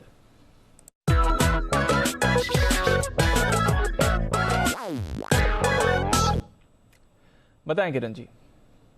देखिए, जियोपॉलिटिकल सिचुएशन के चलते मैं ऑप्शन स्ट्रेटेजी के द्वारा ही ये कॉल देना चाहता हूँ। GAIL गेल बाय करना है, लॉन्ग करना है, तो ऑप्शन का 140 का कॉल ऑप्शन जो कि इन द मनी है वो 6 रुपए 30 पैसे के आसपास मिल रहा है। 5 रुपए का स्टॉप लॉस रहेगा, लगभग 1 रुपए 30 पैसे का। और टारगेट्स के लिए मानता हूं कि 10 रुपए 12 रुपए के टारगेट्स आपको 5 से 6 दिनों में देखने को मिल जाने चाहिए।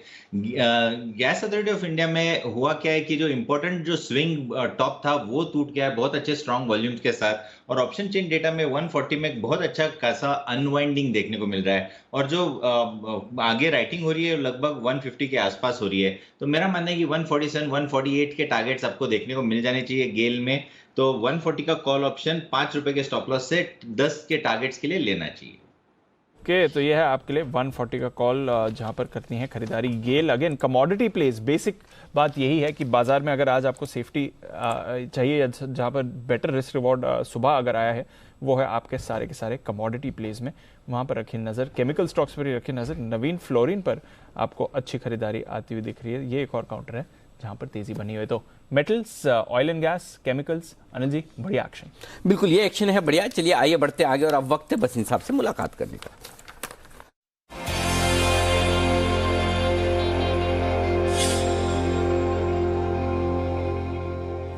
बस इंसाफ स्वागत है। देखिए बाजार में उतार चढ़ाव के बीच में रिकवरी तो अच्छी आई है, लेकिन अब लोगों का कॉन्फिडेंस थोड़ा हिला हुआ है कि भाई कल छुट्टी है, तो उसके पहले तेजी की पोजीशन बरकरार रखें या कम करें, जरा एक बार तो आउटलुक बताएं सर।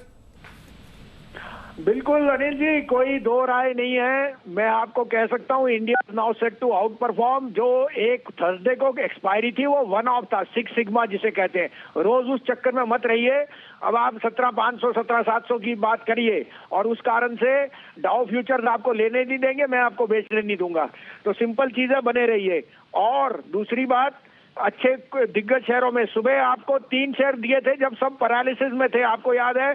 197-98 वाला BEL अभी 209 हिट कर गया। HAL 1300 वाला 1378 हो गया, और BHEL अभी 49 है जो 47 का था।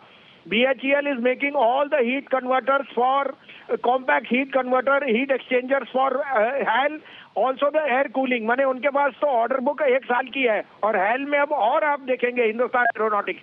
तो BHEL 55 रुपए का भाव इसी हफ्ते, और 65 रुपए का 31 मार्च को मैं कह रहा हूँ। मार्केट में बने रहिए। ये अस्थिरता और वॉलेटिलिटीज एंड बाइंग अपॉर्चुनिटी यहाँ तक मेरा है। अब आपके लिए 2 बाइज हैं, आप कहे तो मैं हाँ ये भी अपडेट दे दूं। दोपहर को भी मैंने गोदरेज प्रॉपर्टी बोला था नेहा के शो में, 1470 वाला 1510 हो गया। 1650 का टारगेट गोदरेज का है। डीएलएफ 390 रुपए और 2350 रुपए बीपीईएल। अब आपके लिए दो बाइज हैं, आप कहे तो मैं कहूँ। प्लीज बताएं। अनिल जी, दोनों सीमेंट के शेयर बहुत ज्यादा कल से भाव भी बढ़ जाएंगे क्योंकि Coke prices have gone up and you will see अब 1 मार्च से सीमेंट के भाव बढ़ रहे हैं। तो 6570 रुपए में लीजिए अल्ट्राटेक। 6470 का स्टॉप लॉस है, 6750 का टारगेट। दूसरा लीजिए Ambuja cement 306 307 stop loss of 299, target of 320। Okay, दो सीमेंट शेयरों में खरीदारी करने की राय है, अल्ट्राटेक सीमेंट और साथ ही साथ अंबुजा। ये है दोनों। अंबुजा 306 307 में लेना है, थोड़ा नीचे आने दें, वहाँ खरीदिए। और अल्ट्राटेक आपके लिए 6570 के आसपास खरीदना है, ये ध्यान में रखिए। तो अल्ट्राटेक में आप नोट कर लीजिए, रेंज नोट कर लीजिए। फ्यूचर्स में अलग है क्या दाम, या कैश में? कैश में 315 चल रहा है। 299 का स्टॉप लॉस है, 320 का टारगेट होगा। 6470 का स्टॉप लॉस है, 6750 का टारगेट होगा। ये है आपके लिए अंबुजा और अल्ट्राटेक में। 5 रुपए के डिस्काउंट में है सर फ्यूचर्स में। 5 रुपए। हाँ, तभी मैं बोल रहा हूँ फ्यूचर चलाओ भाई, बराबर लगाओ, ये हटाओ कैश का। हाँ, मैं वो सोचा ऐसा तो रिस्क रिवॉर्ड रेशो, बसीन साहब का तो उल्टा रिस्क रिवॉर्ड रेशो बड़ा फेवरेबल होता है, टारगेट बड़े बड़े होते हैं उनके। हाँ, तभी तो चलिए फ्यूचर के दाम लगाइए। हाँ, अल्ट्राटेक नहीं, अंबुजा वाला लगाइए। 299 का स्टॉप लॉस, 320 का टारगेट अंबुजा सीमेंट के फ्यूचर्स के लिए आपके लिए। आइए बढ़ते आगे और फोकस है एक ऐसे स्टॉक पर जिसकी हालत है बड़ी खराब, गिरा हुआ है सिर्फ 10%। क्या है वजह बायोकॉन की आज तेज गिरावट की? वो भी तब जबकि लोग सुबह सुबह बड़ा मूड में आए थे खबर सुन के कि एक कोई बड़ी कंपनी का एक्विजिशन करने जा रही है। तो देवांशी हमारे साथ तैयार है, बता रहे हैं कि इस एक्विजिशन की खबर के बाद बायोकॉन क्यों गिरा। तो देवांशी पहले तो बताइए पूरी खबर क्या है, बायोकॉन क्या करने जा रही है और गिरने की वजह क्या है? बिल्कुल, आप देखिए बायोकॉन की जो सब्सिडरी है बायोकॉन बायोलॉजिक्स, इसने हिस्सेदारी खरीदी है या उनके जितने भी बायोलॉजिक्स विएट्रास इंक के जितने भी ग्लोबल बायोलॉजिक्स के एसेट्स हैं उनका कंपनी अधिग्रहण करती हुई दिखेगी। अब ये जो पूरी डील है वो $3.3 बिलियन, यानी कि अगर आप INR में कन्वर्ट करते तो करीब 25,000 करोड़ में ये डील होती हुई दिखेगी। और second half calendar year FY20 या CY22 के सेकेंड हाफ में ये डील पूरी होती हुई दिखेगी।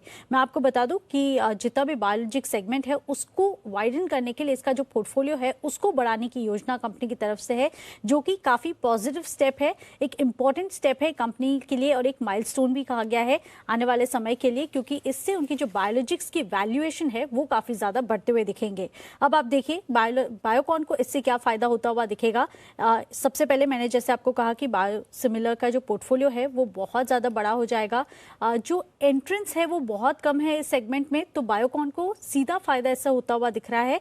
अगले 1 साल में ये जो कंपनी है उससे करीब $1 बिलियन तक की जो रेवेन्यूज हैं वो आने की उम्मीद लगाई जा रही है। इसके साथ ही इनका जो एबिटा है उसमें करीब $250 मिलियन तक का कंट्रीब्यूशन होता हुआ दिखेगा। तो ओवरऑल ये वैल्यू एक्रेटिव है, इससे बायोकॉन के जो EPS है उसमें बढ़त होती हुई दिखेगी। तो ये तो पॉजिटिव थे, लेकिन इसके बावजूद क्यों ये स्टॉक में गिरावट है?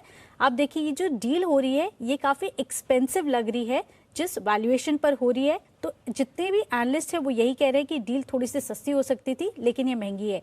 दूसरा अहम पॉइंट ये है कि इस डील में जिस तरह से उनको कैश देना है, फाइनेंसिंग करनी है इस डील की, तो कंपनी जो है वो डेट लेने वाली है करीब $1.2 बिलियन की, और ऑलरेडी कंपनी के पास डेट है तो उसको कैसे चुकाएगी ये कंसर्न है। और डेट के चलते आप देखें स्टॉक में ज्यादा गिरावट आती हुई दिख रही है, और ये दोनों इंपॉर्टेंट पॉइंट्स हैं जिसके चलते आप देखें बायोकॉन के जो सेंटिमेंट्स हैं थोड़े से खराब हुए और 10% तक की गिरावट स्टॉक में देखने मिल रही है। तो ये है आपके लिए बायोकॉन पर स्टोरी, जो वैल्यूएशन को लेकर थोड़ा बाजार नाखुश है इस डील के लिए। सिद्धार्थ जी कवर करते हैं बायोकॉन सर? हमने बायोकॉन पे कवरेज तो ड्रॉप कर दिया है कई टाइम पहले, और ये जो देवांशी बता रही है बायोसिमिलर की जो डील और इससे फायदे, ये करीबन 3 साल से बायोसिमिलर के फायदे आ रहे हैं, बट उतना एग्जीक्यूशन नहीं हो पा रहा है ऑन द ग्राउंड। इसीलिए मैं मानता हूं कि बायोकॉन बहुत टॉप रेडार में नहीं है। फार्मा स्पेस पे अगर कोई टॉप रेडार में स्टॉक हो तो वो है पहला Divi's Lab, followed by Cipla. Okay, ये है आपके लिए डिवीज लैब, ज्यादा बेहतर स्टॉक है आपके लिए खरीदारी करने के लिए हाथ से आता हुआ दिख रहा है। निफ्टी के निशानेबाज नितिन मुरारका है हमारे साथ इस वक्त फोन लाइन पर।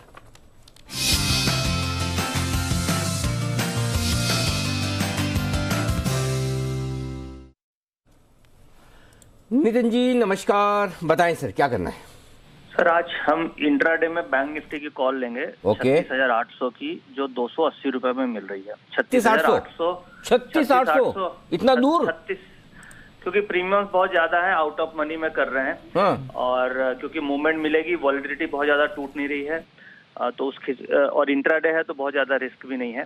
और 280-82 में मिलती है, 220 का स्टॉप लॉस रखना है, यानी 60 रुपए का रिस्क रखेंगे। और टारगेट इसके करीब 375 से 400 हो सकते हैं। ऐसा लग रहा है कि लास्ट के 1 घंटे में शॉर्ट कवरिंग आनी चाहिए। इनफैक्ट 1 घंटा नहीं, करीब 35-40 मिनट बाकी हैं। कल मार्केट हॉलीडे है और पॉजिटिव न्यूज़ फ्लो है और डेटा भी सुबह से पॉजिटिव टर्न हुआ है। सुबह इनफैक्ट नेगेटिव पीसीआर था, इंट्राडे में पॉजिटिव पीसीआर है, तो मुझे ऐसा लग रहा है कि एक शॉर्ट कवरिंग मूव मिल सकती है। तो इसलिए हम 36,800 की कॉल ऑप्शन ले रहे हैं, 220 का स्टॉप लॉस रख रहे हैं और जो भी क्लोजिंग में भाव होगा तो वैसे टारगेट 370-80 रख रहे हैं। ओके ठीक है, चलिए बहुत ही बढ़िया। तो ये है आपके लिए खबर, कॉल खबरों का ही टाइम चल रहा था, वो क्या खबर नीचे आ रही थी ना जो अभी मैं बताता हूँ, तो दिमाग में वो खबर चल रही थी। तो नितिन जी ने आपको कहा है 36,800 का कॉल खरीदे सिर्फ आज के लिए, लेके मत जाना, जो भी हो 3:30 बजे थैंक यू वेरी मच कर देना भाई, ऐसा नितिन जी का कहना। तो आज ही आज के लिए। इस बीच यूक्रेन के हवाले से एक खबर आती दिख रही, AFP पर ये आती हुई दिखी है खबर, और 2 चीज़ें हैं इसमें। एक तो येलेंस्की साहब है जो कह रहे हैं कि भाई हमें EU की तत्काल सदस्यता मिले, मतलब वो यूरोपियन यूनियन में शामिल होना चाहते हैं। पहले भी ये मांगा तो था ही, मांग तो अब बोल रहे तत्काल करो, तुरंत करो। हाँ। और उसकी वजह ये है कि यूरोपियन यूनियन में शामिल हो जाएंगे तो पूरे ग्रुप के हिस्सा बनेंगे तो थोड़ी मजबूती आ जाएगी। मॉरल प्रेशर सारे देशों पर पड़ेगा भाई कि हमारे ग्रुप के देश पर अगर समस्या है तो इसके लिए वो एक तो ये मांग रहे हैं, और आई एम श्योर कि रशिया ऐसे पसंद नहीं करेगा, बिल्कुल रशिया चाहेगा। और ये स्ट्रेटेजिकली उस समय जब बातचीत चल रही है तब ये घोषणा दे भाषणबाजी कर रहे हैं, तो ये स्ट्रेटेजिक है। जहाँ नेगोशिएशन वहां पर चल रही है वहां पर ये। अच्छा, दूसरी चीज भी बहुत जोरदार है, यूक्रेन वाले कह रहे हैं रशिया के लोगों सैनिकों को क्या आप हथियार डाल दो। जोरदार काम है भाई। दोनों खबरें आती हुई दिख रही है, 2 खबरें आई है, तो खबरें चलती रहेगी, आती रहेगी। और इस बीच बाजार ने एक काम किया है, आज का है ये 16,748, हाँ 16,000 सही बोला, 16,748, और परसों शुक्रवार का भी जो हाई था 16,748, तो फ्राइडे का हाई हमने वापस छुआ है। ठीक है, तो फ्राइडे के हाई पर हम पहुंचे, तो ये इंटरेस्टिंग चीज़ आपको दिख रही है कि कम से कम उस हाई पर पहुंचे। ये आपके लिए 2 चीज़ें आती हुई इस वक्त। आइए, सुमित जी तैयार है अपने सुपरहिट शेयर के साथ।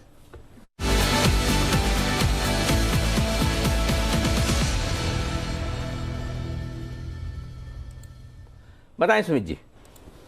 अनिल जी, मेटल स्टॉक के अंदर एक अच्छा मोमेंटम चल रहा है। तो मेटल स्टॉक में यहाँ पे जो स्टॉक मेरे रडार पे आया है उसका भाव चल रहा है 143 रुपए 40 पैसा। स्टॉक का नाम है NMDC।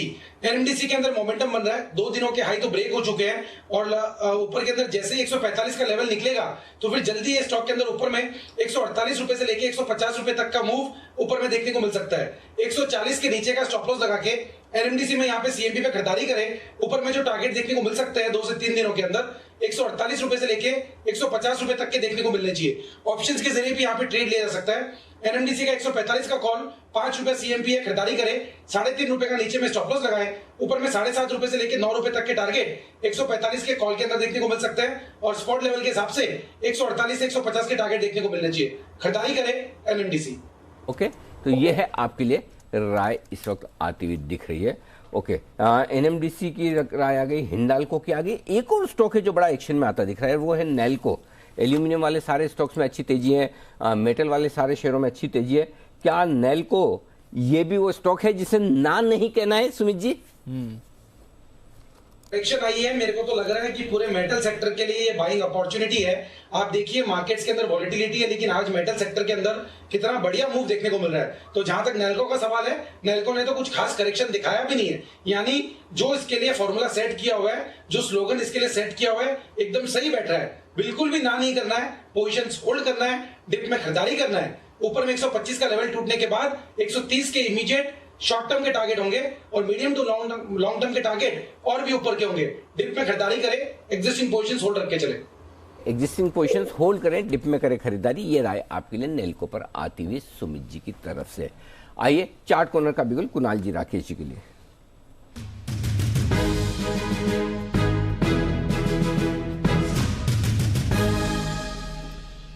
बताएं सर। अनिल जी, खरीदारी की राय है और खरीदना है भारत इलेक्ट्रॉनिक्स यानी कि BEL, जिसमें एक बहुत शानदार मूव आज के ट्रेड में आता हुआ दिख रहा है। ये स्टॉक एक रेंज में कंसोलिडेट कर रहा है और इसने अब 205 रुपए की एक अहम रेजिस्टेंस को चार्ट पर पार किया है। तो रेंज का जो ऊपरी छोर है वहां तक इसमें एक मूवमेंट डेफिनेटली आता हुआ दिखेगा। बाजार को आउट परफॉर्म कर रहा है। BEL खरीद करके चले। Over to Rakesh. अनिल जी, बेहतरीन टेक्निकल स्ट्रक्चर है, एक बड़ी कैंडल बनी है, नीट क्लीन क्लियर रिवर्सल है। 204 204 का स्टॉप लॉस है। पहला टारगेट 215, दूसरा टारगेट 220। भारत इलेक्ट्रॉनिक्स है हमारा चार्ट कॉर्नर पिक। अच्छा लग रहा है राकेश जी है ना, कविता पढ़ रहे हो। पहला टारगेट 215, दूसरा टारगेट 220। भारत इलेक्ट्रिक है हमारी पिक। नहीं ऐसा लग कविता पढ़ रहे हैं। बचपन में वो प्राइमरी सेकेंडरी स्कूल तक वो आप बाल सभा में ऐसे ही भाग लेते थे राकेश जी, शनिवार को जो होती थी। देखिए संगत का असर अनिल जी, सुमित जी अनिल जी पूरे विश्व को अनिल जी इंस्पायर कर रहे हैं। तो थोड़ी बहुत इंस्पिरेशन तो अनिल जी पैनल पे बैठे हुए अनिल जी को फाइनलिस्ट तक पहुंची जाएगी अपने आप, ना चाहते हुए भी। अच्छी वाली सीखना, जो सुमित जी करते हैं उससे बढ़िया वाली बोलना आप। ठीक है ना, सीखो, बहुत अच्छी बात है। जी कुणाल जी कुछ कह रहे थे। जी कुणाल जी। अनिल जी देखिए, बंसल जी की यात्रा अनिल जी बहुत ही शानदार है। पाठशाला में मस्ती से अनिल जी अब मस्ती की पाठशाला तक पहुंचे अनिल जी। वाह क्या बात है। चलिए बढ़िया है, काम तो एक ही कर रहे, तब भी मस्ती करते थे, अब भी मस्ती कर रहे हैं, तो उसमें बदलाव नहीं है। लेकिन पाठशाला में मस्ती से मस्ती की पाठशाला पहुंचे। वाह बहुत बढ़िया, dialogue of the day. Okay, बढ़ते हैं आगे और अब फोकस करते हैं LIC पर। जी हाँ, देश का सबसे बड़ा IPO आने की तैयारी में है और आज सुबह आपने हमारी एक्सक्लूसिव खबर देखी होगी जिसमें अनुराग ने कहा था कि एम्बेडेड वैल्यू के 2 गुना पर, 2 के मल्टीपल पर IPO लाने की तैयारी में। 5% इक्विटी अगर डाइल्यूट की जाएगी तो हो सकता है 1700 रुपए के आसपास भाव और 52-53 हजार करोड़ के आसपास की हो इश्यू की साइज। तो अब ये बड़ा सवाल है कि क्या फिर ये महंगा या सस्ता, महंगा या सस्ता आप कंपेयर कैसे करेंगे बाकी दूसरी कंपनियों के मुकाबले में? तो आइए जान लेते हैं कि दूसरी इंश्योरेंस कंपनियों के मुकाबले में LIC की एम्बेडेड वैल्यू कैसी है। देवांशी हमारे साथ है ये सब कुछ बताने के लिए। देवांशी बताइए। बिल्कुल सर, सस्ता है, इसका एक ही जवाब है कि सस्ता है, क्योंकि एक तो सरकारी कंपनी भी है तो इसके चलते भी आपको वैल्यूएशंस थोड़े से सस्ते मिल रहे हैं। और ये अच्छी बात है कि ये सस्ते वैल्यूएशंस पर मार्केट में आते हुए दिख रही है। आप देखिए HDFC लाइफ से शुरू करते हैं, क्योंकि सबसे एक्सपेंसिव अगर वैल्यूएशन वाइज है तो ये HDFC लाइफ है, जिसकी market cap to embedded value जो है वो 3.8 टाइम्स है। और इसके साथ ही ICICI प्रू, क्योंकि वो 2.3 times market cap to embedded value पर ट्रेड करती है। इसके साथ SBI लाइफ की अगर बात करें तो 2.7 टाइम्स पर ये ट्रेड करता है market cap to embedded value. अगर आप तीनों कंपनीज के औसत भाव लेते हैं या फिर एवरेज लेते हैं तो करीब 2.9 के आसपास यहाँ पे आता है। तो आप देखिए LIC जो आ रहा है वो 2 टाइम्स से लेके 2.2 टाइम्स के आसपास आने की उम्मीद लगाई जा रही है। तो LIC इतना सस्ता है अगर आप बाकी इसके जो पेयर्स हैं उससे अगर आप कंपेयर करते हैं तो अनिल जी। तो ये है आपके लिए LIC की एम्बेडेड वैल्यू जो निकल कर आ रही है इस समय। सस्ता लग रहा है LIC कंपेयर टू, सस्ता लग रहा है, राइट। चलिए ये तो अच्छी बात है, बट देन थोड़ा PSU इंश्योरेंस को और दूसरी तरफ दीपांशु आप ये भी देखिए कि इसकी जो एम्बेडेड वैल्यू अगर आप कंपेयर करते हैं तो इसका जो ओवरऑल एम्बेडेड वैल्यू है वो भी बहुत ज्यादा बड़ा है। तो बाकी अगर आप कंपनी से कंपेयर करते हैं तो इसकी जो साइज है वो भी बहुत बड़ी है और एम्बेडेड वैल्यू भी बहुत ज्यादा बड़ी है, तो उसको भी आपको नजर में रखना है। ओके, तो ये है आपके लिए LIC। ऑफ कोर्स साइज के हिसाब से भी आपको वैल्यू को रखना है नजर में। सिद्धार्थ जी ऑफ कोर्स सारी इंश्योरेंस कंपनीज क्लोजली ट्रैक करते हैं और सिद्धार्थ जी बड़ी IPO उस सेक्टर की उससे पहले पूरे स्पेस में बजिंग एक्टिविटी होती है, लंबे समय बाद इंश्योरेंस IPO भी आ रहा है, तो कैसे देखना है इस समय सेक्टर को और जो आपकी फेवरेट कंपनीज हैं वहां पर फिर से एक्शन बनेगा सर? जी बिल्कुल दीपांशु, और मैं मानता हूं कि इंश्योरेंस स्पेस बहुत ही अलग टर्न अराउंड स्पेस बन चुका है। मैं मानता हूं ये साल में अच्छा परफॉर्म करेगा। ना सिर्फ LIC का IPO आ रहा है इसलिए रुझान अच्छा रहेगा, क्योंकि अवेयरनेस जो राइज हो गई है इंश्योरेंस की, चाहे वो लाइफ हो या जनरल हेल्थ इंश्योरेंस हो, ये बहुत ही बेहतरीन स्पेस है। और आज जैसा मार्केट शेयर है LIC का 60% के ऊपर, बट प्राइवेट स्पेस बहुत ही जोरदार मार्केट शेयर खा रही है। तो मैं तो आज के तारीख में भी प्राइवेट कंपनियों के साथ जाऊंगा, और वो भी लाइफ इंश्योरेंस स्पेस, जैसे कि HDFC लाइफ, SBI लाइफ बहुत ही बेहतरीन कंपनी है ये स्पेस की। तो ये प्राइवेट कंपनियों के साथ मैं जाना चाहूंगा निवेश के रूप में, बट टाइम होराइजन 6 से 12 महीने रखिएगा। तो ये है आपके लिए SBI लाइफ, यहाँ पर रखने नज़र, HDFC लाइफ पर रखिए नज़र, ICICI प्रू भी नज़र रखिए। वैल्यूएशन के हिसाब से बाकी के मुकाबले में डिस्काउंट पर ट्रेड करता है, बट सबसे बड़ी नज़र रखनी है आपको बाजार पर। 16,800 का लेवल अब निफ्टी क्रॉस करते हुए दिख रहा है, तो बाजार में तेजी का मूड माहौल अब और बढ़ते हुए दिख रहा है। डेज हाई पर है बाजार, 16,800 के ऊपर आप अब मार्केट को आते हुए दिख रहे हैं। और वो सारे स्टॉक्स जो सुबह थोड़ा ज्यादा गिर रहे थे उन्हीं में रिबाउंड है। एशियन पेंट्स हमने देखा था सुबह कच्चे तेल के बड़े उछाल की वजह से यहां पर कमजोरी आ रही थी, अब कच्चे तेल के दाम थोड़ा ऊपर से फिसले हैं तो ये वापस तेजी में आ रहा है। मदरसन सुमी खरीदारी दिखा रहा है, डाबर मैरिको में एक्शन बनते हुए दिख रहा है।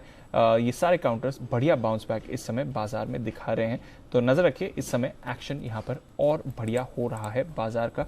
कई सारे स्टॉक्स अब वापस रिवर्सल के मूड में आते हुए दिख रहे हैं। अपोलो हॉस्पिटल्स, इस पर भी सुबह चर्चा हो रही थी और कुछ दमदार कॉल्स भी आपको आती हुई दिखी थी, ये भी इस समय स्पाइक कर रहा है, तो अच्छे एक्शन में है बाजार। 16,800 के ऊपर आ रहा है निफ्टी।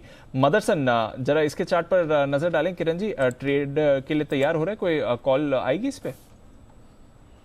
मदरसन सुमी नहीं, मैं कॉल नहीं दूंगा क्योंकि काफी अच्छे तरह से गिर चुका है और कोई बेस बिल्डिंग फॉर्मेशन नहीं है। हालांकि पिछले 3 दिन से एक ही रेंज में ट्रेड कर रहा है, पर जो कंसोलिडेशन चाहिए उस तरीके का नहीं है। और मैं मानता हूं कि थोड़ा सा और कंसोलिडेशन होगा तो अच्छे प्राइस पैटर्न बनेंगे और फिर अच्छे टारगेट देखने को मिलेंगे। अभी ट्रेड करने में कोई मतलब नहीं है। ओके, अभी ट्रेड करने में कोई मतलब नहीं है। FMCG में बाउंस बैक आ रहा है। डाबर को देखिए, ये अच्छे मूड माहौल में बनते हुए दिख रहा है। कुणाल जी, डाबर का चार्ट देखें सर, अच्छा स्पाइक है इस समय। देखिए बहुत शानदार मूवमेंट आता हुआ चार्ट पर नजर आ रहा है दीपांशु, और एक पैटर्न अंडर कंस्ट्रक्शन है। पैटर्न का नाम है डबल बॉटम, और ये पैटर्न कंप्लीट होगा जब ये स्टॉक 573 के ऊपर निकल जाएगा। तो यहां पर पैटर्न निर्माणाधीन है, थोड़ा इंतजार करना चाहिए। 573 के लेवल के ऊपर एक क्लियर ब्रेकआउट होगा और फिर बहुत मुमकिन है कि आपको जो इसके रिसेंट हाइज है वहां तक का एक मूव देखने को मिलेगा। तो मेरी राय में वेट एंड वॉच करें। थोड़ा प्रीएम्प्ट करना चाहते हो तो इन स्तरों पर भी खरीदें एक टाइट स्टॉप लॉस के साथ, लेकिन असल बाय का सिग्नल आएगा 573 के ऊपर। 573 के ऊपर बढ़िया बाय सिग्नल आपको आते हुए दिखेगा। FMCG काउंटर्स पर रखिए नजर, कमोडिटी लिंक्ड प्लेस पर, स्पेशली वो स्टॉक्स जहां पर कमोडिटी रॉ मटेरियल है वहां पर रखिए नजर। ये जो बातचीत चल रही है वहां से बाजार थोड़ा पॉजिटिव संकेत ले रहा है क्योंकि कमोडिटीज ऊपर से कूल ऑफ हो रही हैं और कमोडिटी लिंक्ड प्लेस इस समय आपको मूव करते हुए दिख रहे हैं। इस बीच अनिल जी की तरफ से एक दमदार कॉल है तैयार, आइए चलते हैं उनके पास कल के 2000 के लिए।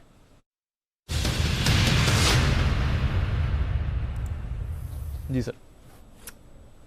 खरीदारी करने की राय है दी, और खरीदारी करनी है यूपीएल जिसके 2 तारीख को बायबैक पर बोर्ड बैठक है। Yes sir. ठीक है, और उस बोर्ड बैठक के लिहाज से उससे पहले खरीदारी करने का मौका है।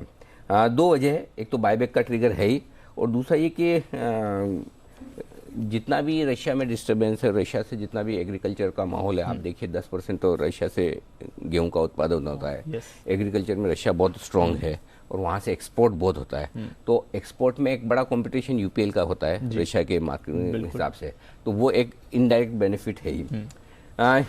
बायबैक है, उम्मीद कर सकते हैं कि बायबैक प्रीमियम पर होगा यहाँ से, तो उस लिहाज से आपको यूपीएल में खरीदारी करने की राय है। 2 तरीके से खरीद सकते हैं। हाई रिस्क लेने वाले इन्वेस्टर्स हैं या ट्रेडर्स हैं जिनको अगर सीधा फ्यूचर्स खरीदना है तो फिर आप 650 का स्टॉप लॉस लगाएं जी, 678, 685, 700, 720, ये 4 टारगेट, क्योंकि देखिए बढ़ने में फिर मार्केट का मूड सुधर जाए, बायबैक भी हो तो बड़ा भी बढ़ सकता है, कोई बड़ी बात नहीं। तो 678, 685, 700, 720, ये 4 टारगेट होंगे अगर आप फ्यूचर्स में। बेहतर और सेफ तरीका दूसरा है कि आप ऑप्शन खरीदें। 680 रुपये का ऑप्शन खरीदिए, 680 रुपये वाला कॉल ऑप्शन ले लीजिए। मेरे ख्याल से 22-23 रुपये के आसपास लास्ट मैंने देखा था, हो सकता है थोड़ा बहुत ऊपर नीचे हो। तो 680 रुपये वाला कॉल ऑप्शन आप खरीद सकते हैं 14 रुपये के स्टॉप लॉस के साथ। 22 रुपये के आसपास लीजिए, थोड़ा नीचे आ जाए तो ऐड कर लीजिए। 30 और 35 रुपये 2 टारगेट के लिए, तो दोनों ऑप्शन है। अगर ओवरनाइट पोजीशन रखने का इरादा हो तो बेहतर ऑप्शन खरीद के जाएं, ज़्यादा बढ़िया है बजाय सीधे फ्यूचर्स के, ताकि रिस्क कम रहे। मार्केट भी एक अच्छी क्लोजिंग के लिए तैयार होता हुआ दिख रहा है। हालांकि 16,800, 16,850 के कंजेशन जोन में जा रहा है, लेकिन वहाँ पहुँच रहा है, वो भी बड़ी बात है। और थोड़ा पॉजिटिव होते दिख रहे हैं, लेकिन अब यही कि परसों जब लौटेंगे तो रिस्क अलग हो सकती है किसी तरह की, लेकिन स्टॉक के लिए स्पेसिफिकली थोड़ी सी रिस्क कंपेरेटिवली कम है कि अगर 2 तारीख को जब वापस हम ट्रेड पे लौटेंगे, 2 तारीख को बोर्ड बैठक है बायबैक पर, तो स्टॉक स्पेसिफिक पॉजिटिव न्यूज़ तो एटलीस्ट है ही, तो वो सपोर्ट है। उस लिहाज से कॉल ऑप्शन खरीद लें आप 680 वाला, वो ज़्यादा ठीक रहेगा आपके लिए। तो ये तरीका है। यूपीएल एक आपके लिए बाय कॉल के तौर पर। बिल्कुल सर, तो यूपीएल इस पर एक्शन आ रहा है और हमने बात भी करी कैसे कमोडिटी लिंक्ड प्लेस पर आपको रखनी नजर। थोड़ी देर में नेहा भी हमारे साथ जुड़ेंगे और कमोडिटी बाजार में क्या क्या बड़े मूव्स आए हैं उस पर भी एक अपडेट लेंगे। उससे पहले जय ठक्कर हैं तैयार, स्वागत करते हैं उनका कैश के ऑप्शन के लिए।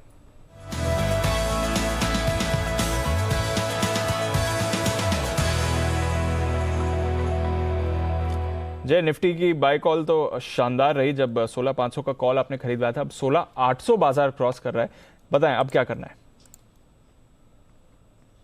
Very good afternoon to you Deepanshu, thanks. Definitely उसमें तो बहुत ही बढ़िया मुनाफा मॉर्निंग में देखने मिला हमें। एंड अब निफ्टी ने बहुत ही इंपॉर्टेंट एक लेवल को निकाला था जस्ट, एंड वहीं के आसपास ट्रेड कर रहा है 16,800 दीपांशु। आई मीन हम सभी को याद है ये लेवल, ये काफी बार इसको होल्ड किया निफ्टी ने एंड वहां से बाउंस देते रहा, एंड जब टूटा तो गैप के साथ टूटा और 16,200 250 वो टूटने के बाद हमने पुट ऑप्शन भी दिया था और सोचा था 16,200 250 के आसपास आएगा निफ्टी, और एग्जैक्टली वहीं से घुमा है। तो वही 16,800 जो है अब फिर से आ चुका है, एंड ये लेवल्स के आसपास निफ्टी टहल रहा है। But then I think most importantly Deep ये देखने मिला है कि आज के ट्रेडिंग सेशन में कि इतने नेगेटिव होने के बाद भी मार्केट ने लास्ट ट्रेडिंग सेशन के हाईस को निकाला है, दैट इज क्वाइट इंपॉर्टेंट। 16,750 आप अप्रोक्सीमेटली ले सकते हैं। सो कॉल ऑप्शन 17,000 का लीजिए आप, पर 10th मार्च की एक्सपायरी का लेना है दीपांशु। 10th मार्च की एक्सपायरी का अब 17,000 का कॉल खरीदिए, 254 पर मिल रहा है, ये 254 पर मिल रहा है, इसको खरीदे आप। यहाँ पे आपको जो स्टॉप लॉस प्लेस करना होगा डेट वुड बी एट 207, 207 पर रखिए स्टॉप लॉस। एंड ऊपर में जो टारगेट्स दीप इसके निकल कर आ रहे हैं, 297 पहला टारगेट रहेगा, दूसरा टारगेट थोड़ा ज्यादा दे रहा हूं मैं, बड़ा है, वो है 341। सो 297 341 ये दो टारगेट्स के लिए आप खरीदे 17,000 के स्ट्राइक का कॉल 254 पर 10th मार्च की एक्सपायरी का। Keeping in mind the other things, other factors, ये स्ट्राइक चुनिए नेक्स्ट वीकली एक्सपायरी की। 10 मार्च का है। जय, अगले हफ्ते इतना दूर क्यों? अभी तो आज तो सोमवार ही है, गुरुवार के ही ले लेते।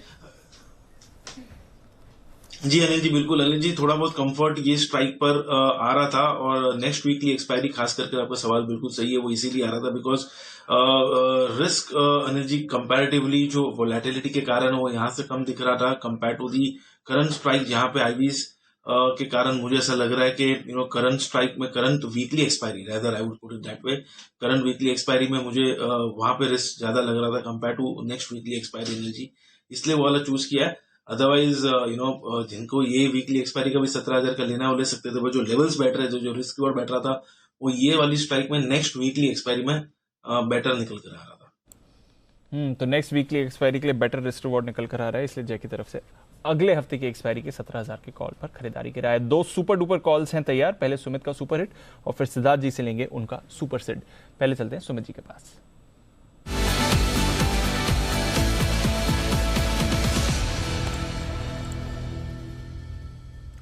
बताएं सुमित जी। दीपांशु, बाय का स्टॉक है 49 रुपीज 25 पैसा, 49 रुपीज 40 पैसा अभी भाव चल रहा है। स्टॉक का नाम है भेल।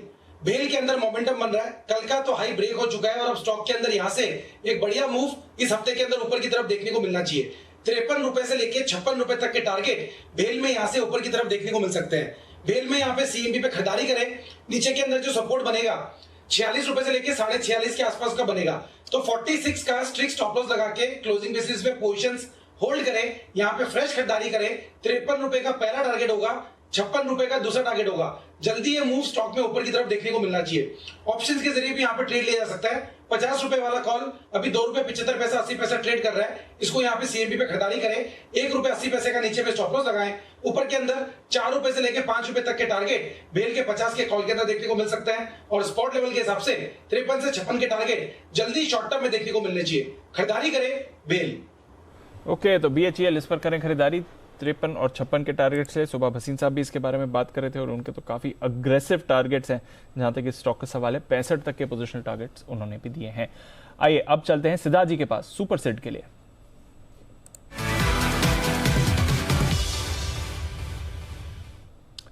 बताएं सिद्धार्थ जी। दीप आप जानते हैं कि अभी मेटल्स में अच्छी तेजी है क्योंकि ग्लोबल प्राइसेस स्ट्रांग है, तो एक मेटल से जुड़ी हुई कंपनी है, इलेक्ट्रोड बनाने वाली कंपनी, और वो है ग्राफाइट इंडिया। ग्राफाइट इंडिया कई बार पहले भी रेकमेंड कर चुका हूं। मुझे लगता है कि ये मेटल्स में इतनी तेजी बन रही है तो ग्राफाइट पीछे नहीं हटेगा, बट एक चीज ध्यान में रखिएगा, ये हाई रिस्क की इन्वेस्टर और ट्रेडर के लिए है क्योंकि ये थोड़ा सा हाई बीटा स्टॉक है, ज्यादा मूवमेंट करता है। सो ग्राफाइट पे खरीदारी की रही है। पहला टारगेट होना चाहिए 500 रुपए का और दूसरा टारगेट होना चाहिए 650 रुपए। क्यों? क्योंकि इनकी जो डिमांड है इलेक्ट्रोड्स की, ग्राफाइट इलेक्ट्रोड्स की, वो आने वाले टाइम में और बढ़ेगी। प्राइसेस स्ट्रांग है और जो रॉ मटेरियल होता है इनका नीडल कोक जो रॉ मटेरियल है, इसके प्राइसेस भी स्टेबल है, तो जिसका फायदा इसको सीधा प्रॉफिटेबिलिटी में दिखेगा। ग्राफाइट पे खरीदारी की रही है। और सबसे बड़ी चीज, चाइना बहुत बड़ा सप्लायर है और चाइना ने जिस हिसाब से मेटल के प्रोडक्शन कट किए हैं, इलेक्ट्रोड्स के भी प्रोडक्शन कट हुए हैं, तो ग्राफाइट को एक नेचुरल बेनिफिशियरी है। पहला टारगेट 500 का और दूसरा टारगेट जो लॉन्ग टर्म के लिए रखना चाहते हैं उनके लिए 650 का। तो ये है आपके लिए ग्राफाइट, शॉर्ट टर्म के लिए 500 और लॉन्ग टर्म के लिए 650 का टारगेट खरीद कर चलें। इस पर भी अच्छा एक्शन आपको बनते हुए दिख रहा है।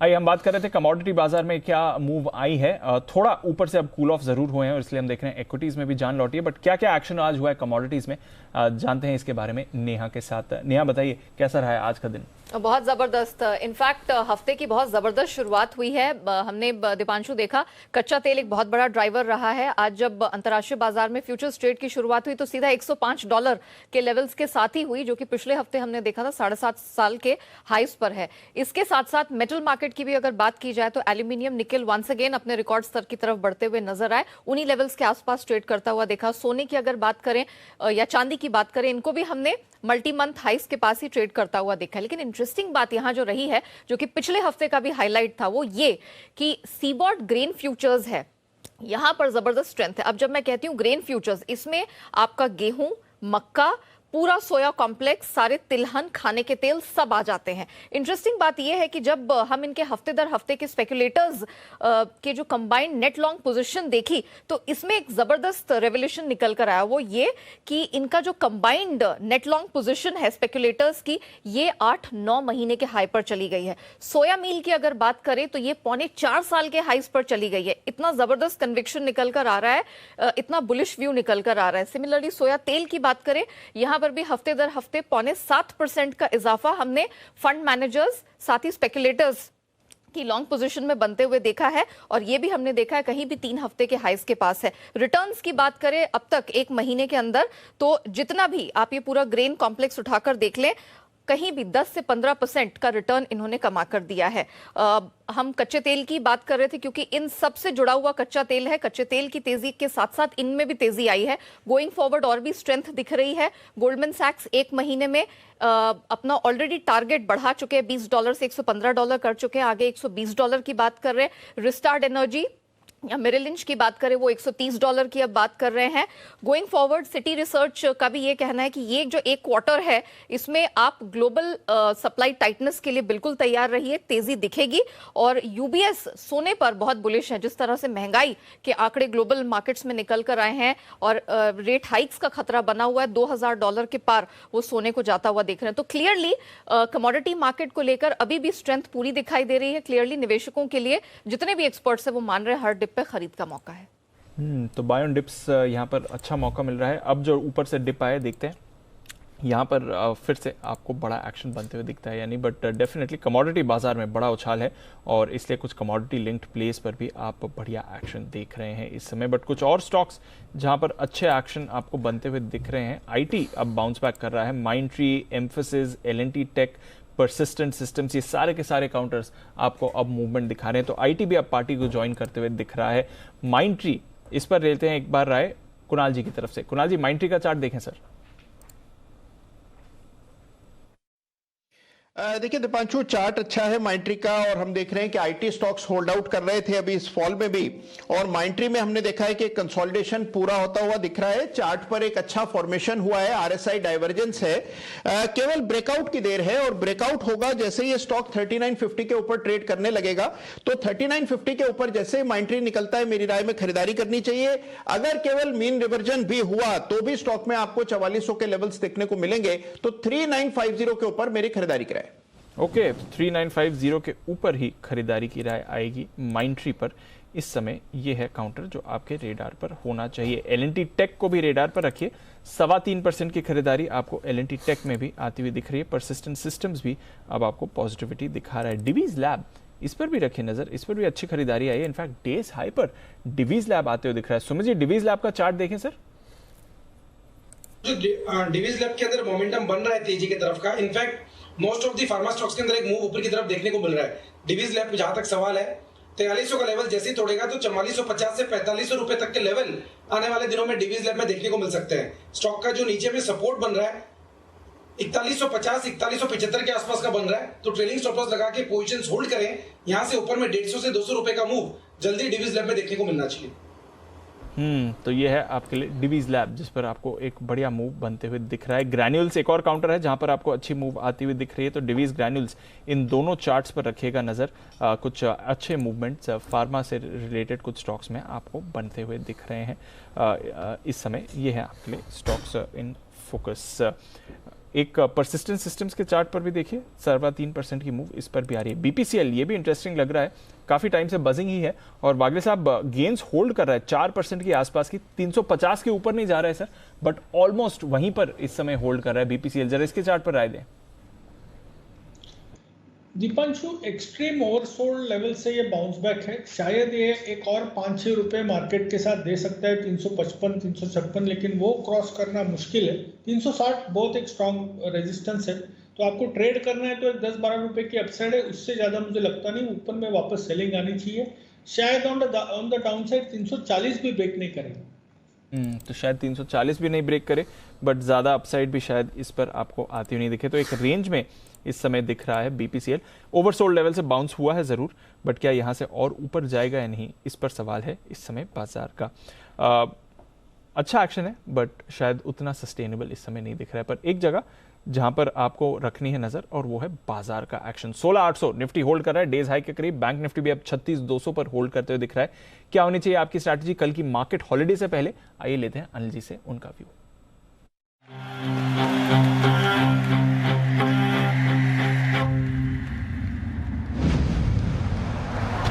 कभी कभी खुशी के लिए एक उदाहरण ही काफी है। एबिक्स कैश हर खुशी के लिए काफी है।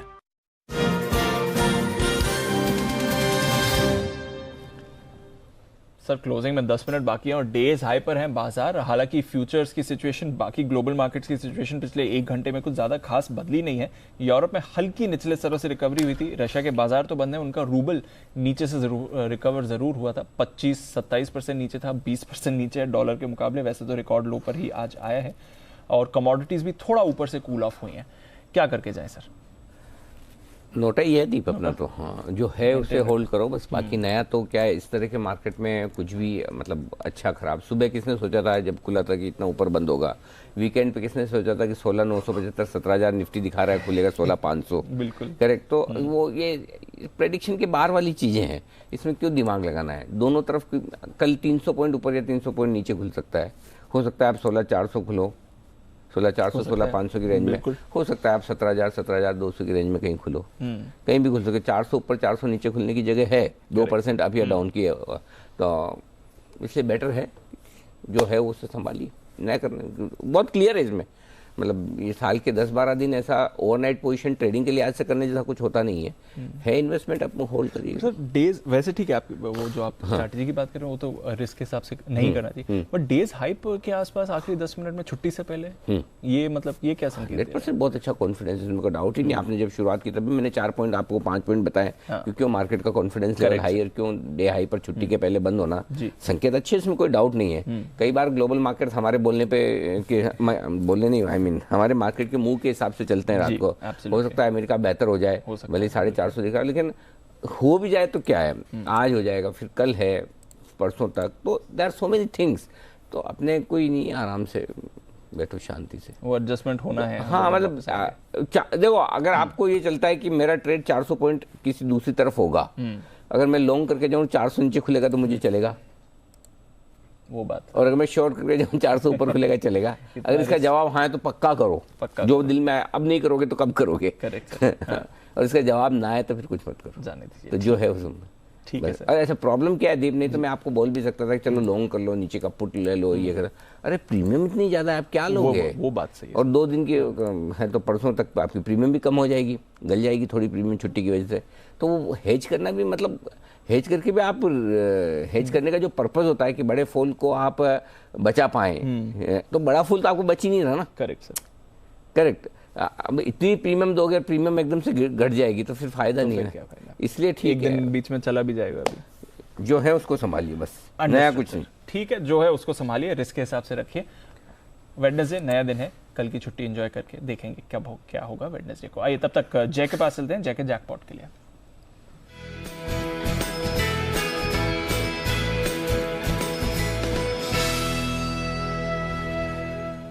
बताएं जय। दीपांशु, आईटी पर तो मैं बुलिश था ही और अच्छा मूव वहां पे देखने मिला। मैकडॉवेल्स में अच्छा मूव यहां से हमें देखने मिल सकता है। 900 के स्ट्राइक का कॉल ऑप्शन आप खरीदे 24.90 से लेके 25.50 के रेंज में आपको मिल रहा है। ये 24.90 25.50 ये रेंज में मिल रहा है मैकडॉवेल्स का 900 के स्ट्राइक का कॉल ऑप्शन। दीपांशु, यहाँ पे जो टारगेट्स मैं पहले बता देता हूँ आपको, निकल कर आ रहे वो है 33.20 एंड सेकेंड टारगेट है 40.30। यहाँ पे आप स्टॉप लॉस लगाए 17.90 का। तो आप देखिए रिस्क रिवॉर्ड सेकंड टारगेट के हिसाब से अगर आप देखेंगे तो definitely is well in the favour of the bulls. Reason a Friday को आपने जो मूव मैकडॉवेल्स में देखने मिला, मार्केट की तेजी के साथ बहुत ही स्ट्रॉन्ग अप मूव देखने मिला। इनफैक्ट उसके पहले भी अगर आप देखें तो मार्केट में गिरावट का ज्यादा कुछ असर यहाँ पे हुआ नहीं, अच्छा रिकवरी दिया। तो यहाँ पे ये स्टॉक में स्पेसिफिकली आज मॉर्निंग में भी आप देखें कुछ ज्यादा कट नहीं था। ये स्टॉक में कहीं ना कहीं हमें लॉन्ग बिल्डअप ये सीरीज में देखने मिल रहा है एंड मुझे ऐसा लग रहा है कि ऊपर में 905 से लेके 922 तक के लेवल्स स्पॉट में देखने मिल सकते हैं। अगर 905 922 ये 2 लेवल्स आते हैं तो हमारा जो टारगेट है 33.20 एंड 40.30 ये देखने मिल सकते हैं 900 की स्ट्राइक के कॉल ऑप्शन में। इसीलिए दीपांशु मैकडॉवेल्स लेकर चलना। यहाँ पे जैसे मैंने कहा कि लॉन्ग बिल्डअप ये सीरीज में देखने मिल रहा है। ओके, तो 33.20 और 40.30 डेसिमल्स अपने सारे आप याद कर लें। 25.5 तक के लेवल्स तक खरीदारी करें, 24.9 से 25.5 और स्टॉप लॉस लगाइए 17.3। एक राउंड फिगर और वो है जो कॉल ऑप्शन खरीदना है। 900 की कॉल खरीदनी है यूनाइटेड स्पिरिट्स, इस पर आपको रखनी है नजर। नजर रखिए यूटीआई एएमसी पर। इसके चार्ट में काफी इंटरेस्टिंग मूव आया है। अभी थोड़ी देर पहले एक बड़ा स्पाइक आया था, 17% तक इंट्राडे की बड़ी मूव देखी थी। अब वहां से कूल ऑफ है, अभी भी 10% ऊपर ही दिख रहा है, बट बड़ा मूव इस पर आपको आते हुए दिखा है। एक और स्टॉक जहां पर बढ़िया एक्शन आया है, केएसबी लिमिटेड। आज हम मैनेजमेंट से बात भी कर रहे थे नतीजों के बारे में, आगे के आउटलुक को लेकर भी काफी पॉजिटिव कमेंट्री भी आई मैनेजमेंट की तरफ से। और स्टॉक देखिए 8% ऊपर केएसबी लिमिटेड। इस पर आज जो हमारे न्यूज पर व्यूज में चर्चा हुई थी मैनेजमेंट के साथ, ये अच्छा परफॉर्मेंस दिखा रहा है। तो कुछ कैश काउंटर्स भी हैं जहां पर अच्छी मूव आ रही है। पॉलीप्लेक्स में भी अच्छी मूव आती हुई दिख रही है, क्लोजिंग के समय वापस 1800 का लेवल। इनफैक्ट पॉलीप्लेक्स में नीचे से एक स्पाइक भी आपको आते हुए दिखाए, तो ये भी एक काउंटर है जहां पर आपको रखनी है नजर। और सिगरेट स्टॉक्स भी एक्शन में, वीएसटी इंडस्ट्रीज और गॉडफ्रे फिलिप्स दोनों में ही खरीदारी इस समय बनती हुई दिख रही है। रेमंड, इस पर भी अच्छा मूव आया है। इनफैक्ट सचिन जी से एक रेमंड पर कॉल लेना चाहूंगा। सचिन जी, रेमंड का चार्ट देखें, वैसे भी काफी एक्टिव रहता है, बाकी रियल एस्टेट स्टॉक्स में भी आज मूव थी। रेमंड कैसा दिख रहा है सर? डेफिनेटली इस पूरे पेसिमिज्म में काफ़ी अच्छी तरह होल्ड किए इसने रेंज एंड जिस तरीके से इसने 700 के ऊपर के अभी भी कोर्ट्स बरकरार रखे हैं, तो इनहेरेंट स्ट्रेंथ यहाँ पर काफ़ी एविडेंट है। And on the higher side जैसे ही 770 का लेवल निकल जाता है तो मुझे लग रहा है काफ़ी अच्छा डायरेक्शन मोमेंटम इस पर्टिकुलर काउंटर में नजर आ सकता है। तो डेफिनेटली इसे अपने पोर्टफोलियो में तो होल्ड करना भी है। और अगर ट्रेडिंग की पोजीशन है तो 704 के क्लोजिंग बेसिस के स्टॉप लॉस के साथ पोजीशन बनाए रखे। मुझे लग रहा है जल्दी अगर मार्केट में कुछ सुलह हो जाती है एंड एक डायरेक्शनल मूव अनलॉक होती है ऑन द हायर साइड, तो मुझे लग रहा है ये पर्टिकुलर काउंटर काफ़ी बड़ा आउट परफॉर्मेंस दिखा सकता है। तो डेफिनेटली इसे होल्ड करके रखना है एंड ट्रेडिंग के लिहाज से 705 के क्लोजिंग बेसिस के स्टॉप लॉस के साथ मेंटेन करना है। ओके, तो ये है आपके लिए रेमंड जिस पर रखनी है नजर। आइए सुमित जी के पास चलते हैं, सुमित के सुपर हिट के लिए।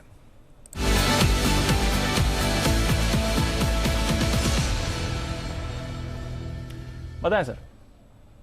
दीपांशु, जाते जाते बीटीएसटी पे एक बाय का स्टॉक और रडार पे आया है।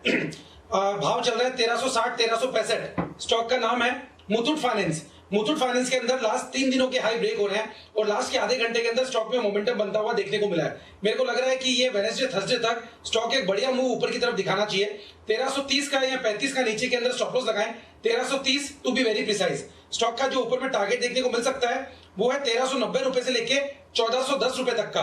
1390, 1410 ये दो टारगेट्स को ध्यान में रखते हुए मुथूट फाइनेंस के अंदर यहाँ पे सीएमबी पे खरीदारी करें। 1330, 1335 ये नीचे पे स्टॉप लॉस लगाएं। 2 से 3 दिन के अंदर ये टारगेट्स ऊपर में देखने को मिलने चाहिए। ओके, तो ये है आपके लिए मुथूट फाइनेंस, जहाँ पर खरीदारी करके जाएं। गोल्ड के दामों में स्टॉप लॉस तो बहुत दूर है, 1330, 60 रुपए ऊपर नीचे स्टॉप लॉस है, 30 रुपए ऊपर का टारगेट सुमित जी। अरे जी देखिए इसके अंदर मोमेंटम अभी बात करते करते आया है, 1360, 62 के आसपास ये ट्रेड कर रहा था। अच्छा, ओके ओके ओके, अभी अभी भागा है लगता है। ओके, हाँ मैं वही सोचा था, मैंने कहा चलिए ठीक है फिर तो। मेटल स्टॉक सर आज सबसे ज्यादा चमक यहीं पर रही है। हिंडाल्को 7% ऊपर टॉप गेनर रहा है, टाटा स्टील 6.5% ऊपर, जेएसडब्ल्यू स्टील 4.5% ऊपर। यहां पर भी आपको मूव दिखिए। कोल इंडिया और पावर ग्रिड इन दोनों पीएसयूज में अच्छी खरीदारी थी। बीपीसीएल, रिलायंस इंडस्ट्रीज लगभग 2.5%, 3% ऊपर रिलायंस इंडस्ट्रीज, तो इंडेक्स को बड़ा सहारा आपको रिलायंस से भी आते हुए दिखा है। आईओसी, इस पर भी अच्छी खरीदारी बनी ही। एशियन पेंट सुबह कमजोरी के साथ खुला था पर अच्छा bounce back. ICICI bank, UPL, Infosys ये भी कुछ काउंटर्स थे जहां पर अच्छी मूव आई। इंश्योरेंस स्टॉक्स कमजोरी में थे। एचडीएफसी लाइफ 3% नीचे रहा। डॉक्टर रेड्डीज पर आज दबाव था जो रशिया कनेक्शन है। एमएनएम पर आपने गिरावट देखी। Axis bank, HDFC bank, HDFC limited, Kotak bank, IndusInd bank, यहां पर कमजोरी थी और हमने बैंक निफ्टी पर भी देखा है कमजोरी के साथ ही ट्रेड रहा पूरे दिन। हालांकि निचले सबसे अच्छी रिकवरी रही पर ब्रेथ अच्छी है। 4:1 का एडवांस डिक्लाइन रेशियो आपने निफ्टी पर बनते हुए देखा। वायदा कारोबार की तरफ आए। हिंडाल्को के अलावा गेल पर अच्छी खरीदारी थी। जेएसपीएल, पेट्रोनेट, सेल, ये सारे के सारे कमोडिटी लिंक स्टॉक्स पर अच्छा मूवमेंट दिखा। एचएएल, इस पर भी बढ़िया मूव दिखी। इसके साथ ही इंडस टावर्स में आज अच्छा बाउंस बैक था, 5% ऊपर था। डाबर, आईडीएफसी और IDFC first bank, Mahanagar gas, IGL, यहाँ पर डाइवर्जेंट मूव्स आती हुई दिखी। CONCOR, Chambal fertilisers, BHEL, Bharat electronics, Navin fluorine और पीवीआर, कुछ और स्टॉक्स अच्छी मूव दिखाते हुए गए। गिरावट थी बायोकॉन में। बायोसिमिलर जो इन्होंने एक्विजिशन करा है, वैल्यूएशन बाजार को पसंद नहीं आई। रेन इंडस्ट्रीज मुनाफे से घाटे में आई कंपनी और आज बड़ा फॉल इस पर आते दिखा, 8% नीचे। स्ट्राइड्स फार्मा, इस पर भी 3% की कमजोरी। गुजरात गैस पर आपने दबाव देखा। इंटरग्लोब एविएशन, कच्चे तेल के दाम बढ़े हैं और ट्रैवल रेस्ट्रिक्शंस जो इंटरनेशनल फ्लाइट्स पर थी उस पर फिलहाल कोई राहत आती हुई नहीं दिखी। AU small finance bank, siemens, Godrej consumer और एसआरएफ, कुछ और स्टॉक्स जहां पर आपने वीकनेस देखी। कैश मार्केट में भी बढ़िया मूवमेंट आया। कई सारे मिड कैप्स एक्शन में थे। UTI, AMC, KSB limited, Natco pharma, SKF, Dhani, Amber enterprises, साथ ही हमने देखा वी गार्ड, एनसीसी, नारायण हृदयालय, कैम्स, ये कुछ स्टॉक्स थे जहां पर पॉजिटिव मूव रही। वहीं पर गिरावट रिस्पॉन्सिव इंडस्ट्रीज 14%, कार्बोरेंडम 7.5%, महिंद्रा लॉजिस्टिक्स, बर्गर किंग, रैडिको खेतान, शिल्पा मेडिकेयर और साथ ही कजारिया सेरामिक्स, मिंदा इंडस्ट्रीज में भी आपने करीब 3% की गिरावट देखी। बड़ानी जी, किसी ने एक्सपेक्ट नहीं किया था जो गैप डाउन और पैनिक था पहले 15-20 मिनट का, उसके बाद आप देखेंगे कि निफ्टी लगभग 125 अंक ऊपर बंद हो रहा है और बैंक निफ्टी भी स्मार्ट रिकवरी के साथ 36,200 पर। हमने एक चीज एक्सपेक्ट की थी जी, ये कहाँ बंद होगा ये पता नहीं किस तरह की खबरें आएंगी ये पता नहीं। सो आज सबसे बढ़िया चीज क्या हुई दीप की कोई ऐसे बम धमाकों की फालतू खबरें नहीं आई। और जो आई आखिर में 2 बजे बाद, जनरली जो आती है 1:30-2 बजे के बाद में, सुबह वहाँ होने के बाद में, वो ये खबरें आई कि भाई बातचीत के लिए पहुंच रहे हैं। आज का सबसे बड़ा पॉजिटिव ट्रिगर वही है कि दोनों के बीच में बातचीत का रास्ता खुला है जी। हालांकि प्रेशर टैक्टिक्स दोनों है कि भाई यूक्रेन कह रहा है कि हमें यूयू में ले लो जल्दी से, यूरोपियन यूनियन में वगैरह में, ये सारी चीजें तो चलेंगी। चलिए फाइनली प्रोविजनल क्लोजिंग आपके सामने आ गई है ना? नहीं अभी चल रहा है? अभी नहीं है। अरे अभी नहीं है? हाँ मेरे को ऐसा लग नहीं, मुझे ऐसा लग रहा है 787 नहीं सर अभी नहीं हुआ है।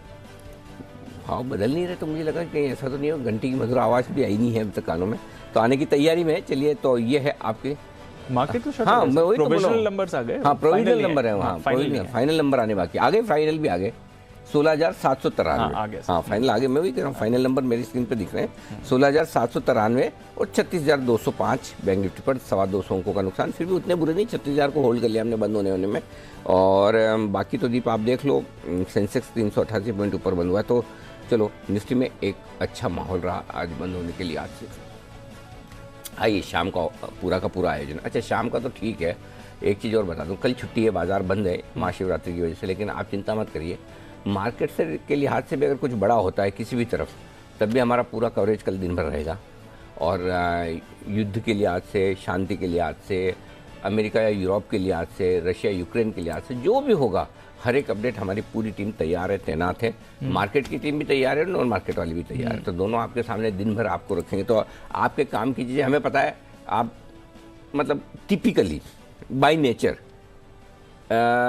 बिजनेस व्यूअर्स हैं, तो हमारी प्रोग्रामिंग आपकी रिक्वायरमेंट को ध्यान में रखेगी। देखो, मजे मजे के लिए आपको सनसनी वाली टाइप की खबरें सुननी, तब तो आप जनरल न्यूज़ पे जाके आराम से सुन लो, कोई टेंशन है नहीं।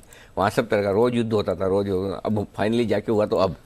लेकिन अगर आपको अपने काम की एकदम ऑथेंटिक खबरें सुननी, तो फिर कल आप भले ही मार्केट बंद है, जब भी आपका मन करे स्विच ऑन किया है, टीवी देख लिया, खबरें ले ली। Thank you very much. Okay, आज रशिया के बाजार फाइनली बंद? Yes sir. ठीक है, मतलब अभी तक पता नहीं। हाँ, नहीं आ गया ना। हाँ, आ गया। आज ट्रेडिंग नहीं होगी। आज नहीं होगी। आज ट्रेडिंग नहीं होगी। चलिए, तो रशिया में आज ट्रेडिंग होगी कि वो सेटलमेंट ही भारी पड़ेगा ना, मालूम, करेंसी का और सब मामला बेटर है। इस तरह के उन्होंने कुछ लिमिट्स भी लगाई हैं अपनी करेंसी पर। एक्सचेंज लिमिट लगा दी है। जो उनकी डोमेस्टिक कंपनीज, उनको बोला कि 80% जो आपके फॉरेक्स रिजर्व्स हैं वो आप रशिया में ही यूज़ करिए। जो भी आपके फॉरेक्स रिजर्व्स हैं आप किसी और देश में नहीं यूज़ कर सकते। आप 80% अपने फॉरेक्स रिजर्व रशिया में यूज़ करिए। तो थोड़े कंट्रोल करने की कोशिश कर रहे हैं सर करेंसी। वो वैसे होता है ना, जिसके पास पैसा वो कुंडली मार के बैठ जाएगा, नहीं दूंगा टाइप्स। नहीं दूंगा टाइप्स। बाहर वालों ने भी ऐसे किया, ये भी ऐसे करेंगे। चलेगा ये जब तक। और सब ये सारी चीज़ों का सोल्यूशन है ना, बम गिरा के होने वाला है नहीं। जी सर, बात करके ही होगा। अब कब करते हैं, कैसे करते हैं, वही वाली बात। आइए, फाइनल क्लोजिंग दीप आई चुकी है। 16,793, 135 अंक मजबूत जी। महाशिवरात्रि की छुट्टी के पहले अच्छी मजबूत बंद हो रही है। तो सबसे पहले तो सभी शिव भक्तों को, हमारे सभी दर्शकों को महाशिवरात्रि की बहुत बहुत बधाई, शुभकामनाएं। आई एम श्योर बहुत सारे लोग महाशिवरात्रि के दिन व्रत, उपवास, पूजा अर्चना करते हैं। तो कल का दिन जब आप शिव की आराधना करें, एक प्रार्थना जरूर करें कि पूरी दुनिया भर में शांति लौटे। महाशिवरात्रि से बढ़िया क्या पर्व हो सकता है कि भगवान शिव प्रसन्न और शांति फिर से लौटे, इसकी प्रार्थना जरूर करिएगा। विदा लेंगे फिलहाल आपसे। कुणाल जी, राकेश जी, वागले साहब, सुमित जी, सिद्धार्थ जी, जय ठक्कर साहब, सचिन जी और किरण जी, आप सबका बहुत बहुत धन्यवाद हमारा साथ देने के लिए आज के शो में। मुझे और दीप को दीजिए इजाज़त।